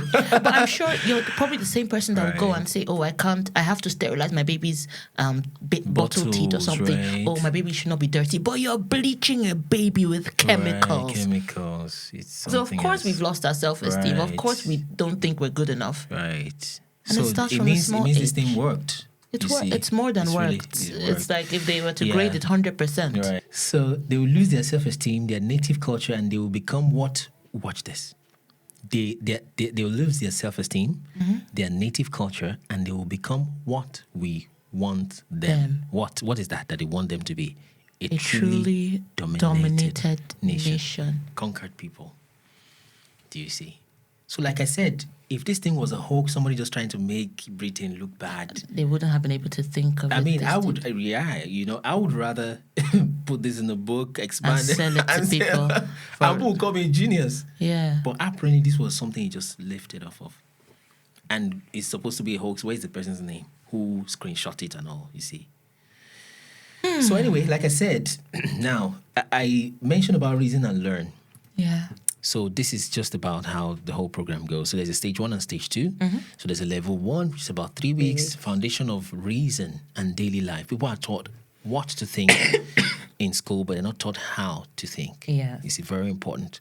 So it talks about clarity, discipline, and basic competence just to get people. So anybody that can understand unfortunately, we have to do it in English language. I can understand English can flow along, right? So then the next level 2 has 6 weeks. So it tells about the world systems, right? Global systems, institutions, and media influence, right? Then the third part talks about global systems and practice. And we're going to use Africa as a case study. So someone that is not even African can still learn this, right? Because we're using Africa because Africa is the place where global systems is most obvious, right? The people, even people in the Western world, are also subject to the terrible things, more or less, happening in the world, you see, that are even supposed to be citizens and all that, you see. But it's just more glaring in Africa. Yes. It's why I've picked Africa. And of course, a lot of Africans will also like this course. So Africa has a case study, the pattern recognition, and then structural understanding. Then we'll move to the stage 2, okay? So we talked about language, culture, and meaning. So they will have the opportunity to learn Swahili here, right? Or learn the Yoruba language, or learn the Hebrew if they want, right? So, and the reason is because most people, in fact, the Swahili is the most spoken African language, by the way, see. So, but we want somebody who is already understands Swahili to be able to learn another African language, you see, so we don't deprive them of that knowledge. So they can learn that, so they understand how language ties into identity and all those kind of things. Yes, that's the influence on thought, right? Identity and worldview. So then the stage 5 is when they get to split into either politics, you want to study on things regarding to religion, and then or you want to study on things regarding to culture and media. Right? So this is like a simple way of diversifying and classifying the things that the areas where this more or less so-called civilization has affected the world, especially the people of sub-Saharan Africa. So where the pastor is trying to fight this on one wing, this one is trying to fight, no, the thing is from the same source, right? It's where we've put all of that in one course. So we are still deciding how much the course is going to cost. And to be fair, which brings us next into what I was going to talk about, which is what is it called now? The discounts that we have. So we have discounts for people that are our partners, because we have partners at CunleMinisters.org who would give something a month. So we have them. They would usually, of course, enroll, but they will have a discount, okay? And we have discounts for people in Africa because of low income kind of, exchange rate. There's discount for subscribers, which I think we'll give that to. So that's us. Right. So, and the last one is just general scholarship, okay? So the price, we're still deciding, but by the time this video will be out, I think the price would have been determined, the amount of the course, okay? So all they need to do is to put a promotion code, type it in, it slashes the price immediately. So most of the infrastructure has been set already. It's just to launch it very soon. So by the time this is out, that'll be out. So what they need to do, I think, there will be a Google form you're going to paste on your either description or comment, pinned comment. So that's over to me, right? So all you need to do is go to the comment, to the pinned comment, and then click the link there. It'll take you to a Google form, and then you can fill in all the information that's needed, and that way you'll be able to receive the code. So you'll be able to get a discount on real... Yes, Reason and Learn. That's Reason and Learn. Yeah. The big word here was real. Yes, and that's where the real is from. Reason and A-L, learn. Yes, indeed. It's and it's not like we start. By the way, there's nothing wrong in quoting scriptures, okay? But it's not like we start quoting scriptures right off the bat, okay? Right, but then I used to tell people that to say you're an African and an atheist is literally like a contradiction of terminology. Why? Okay, because it's literally inside of that African thing. An African does not know juju. I don't think he's an African. Oh, that's true. So they always know the supernatural in some way. Yeah, right? We've always been into and this idea of atheism, agnostics, all of that is still a Western confusion still. Yes. You see. So, I prefer an African saying they are traditionalists, they do juju. I can now say that you don't believe in God. There's no God, it's because foolishness. Our whole Africa, our lives are interlinked with God. Right, indeed. Yeah, everything we do has to go back to God. God, the land, everything. So yeah, that's true. Actually, you can't. So be an those atheist. that are pastors, that are influencers, that are. We do respect. It's not like we're trying to teach you. Whenever you say do respect, I mean I'm about to disrespect you. So it's not like so. But if you feel you have a calling of God on your life and things like that, you need to understand this. People are leaving churches, you see, because some of these simple questions are not answered. So most of what God has shown us in the ministry is what we've shown to people here, so they can feel that form. And once they get there, they just feel basic things. Then you get the code sends to them, then they can put that in and get the thank you so price much slash. for offering our subscribers a discount, and make sure you make use of it. So, is there anything else you'd like to say to people out there? Well, the bottom line, it goes back to first principles, right? The home, right, is always the source. That's where Satan came to scatter. The globalists are still trying to attack that unit called home. You see, divorce seems to be trending in the past few weeks or so, like I heard. It's just an attack of Satan. And there are people that earn money from divorce. Of course. You see. So it's all in one. And to me, one of the beauty of it, what God has revealed to our ministry is doing through our ministry, is that unification, that deconstruction into one solid piece of a person. Your spirituality is not conflicting your finances or your culture or your everything is in one flow. I mean, it's so wonderful. I mean, that's what we just put in one place like that. So that's just it. So we encourage people to, join our Telegram channel. All they need to do is just search that Kunle Ministers, right? Search on Google. You find the Telegram channel, find the YouTube channel, the TikTok, and all that, and then watch the Abraham movie. Part 2 is coming. Yes. So there's a lot to get involved in, and the Reason and Learn program just talk about now. There's a conference coming up in April. Well, I don't know when this will be coming out, but hopefully it comes out before the conference. But this conference coming up is called Kingdom Dominion. Okay, so this will be version 2. Okay, so Kingdom Dominion 2.0. Yeah. So Kingdom Dominion 2.0, and that will be in April 26th, but we can also fly that in the video so that you can see that. So, yeah, that's it. So thank you very much, Minister Kunle. It's been a pleasure having you back here for the 6th time. We always have such thought-provoking conversations, and I love deep conversations like that. So hopefully you're looking to do a live session where people can just, join in, ask you questions there and there, questions you don't have to prepare for. I know. Just attack you with all the questions, just right there and then. And I think that would be a lovely thing to do together. Thank you so much. Of course, this episode has been powered and supported by Rode, who provided all the equipment that we're using. So thank you so much for this, Rode. And if you would like to be a guest on the podcast, just look in the description below and you'll see our email. You can drop us an email and we'd love to have a meaningful and thought-provoking conversation with you. So thank you very much for watching. God bless you. Through the years, the work of this ministry at kunleministers.org has continued to grow and reach many people in different regions across the world. Many have been blessed by the eye-opening prophetic teachings shared through this ministry, helping us grow in virtue, understanding, and maturity. We thank God for the journey so far through online teachings, interviews, conferences, books, and many other resources that have helped strengthen lives and bring hope to God's people. We are deeply grateful to the partners who already stand with this work. And now, as we enter a new season of this ministry, we are opening the door for more people to partner with us. Your monthly partnership helps bring stability to the work, helping us plan ahead, support ministry projects, and enable our dedicated volunteers to serve more consistently. Our partnership plans begin from just £5 a month, and each person gives in proportion to what they are able. Partners of this ministry at kunleministers.org also get to receive ministry updates, early access to announcements, and occasional resources such as new video releases and other materials. If this ministry has blessed you and you would like to stand with us in this work, please scan the QR code showing on your screen now and become a partner today as we bring spiritual edification, personal development, and the restoration of God's people through the ministry of God's Word. Scan the QR code now to begin partnering with us today. God bless you.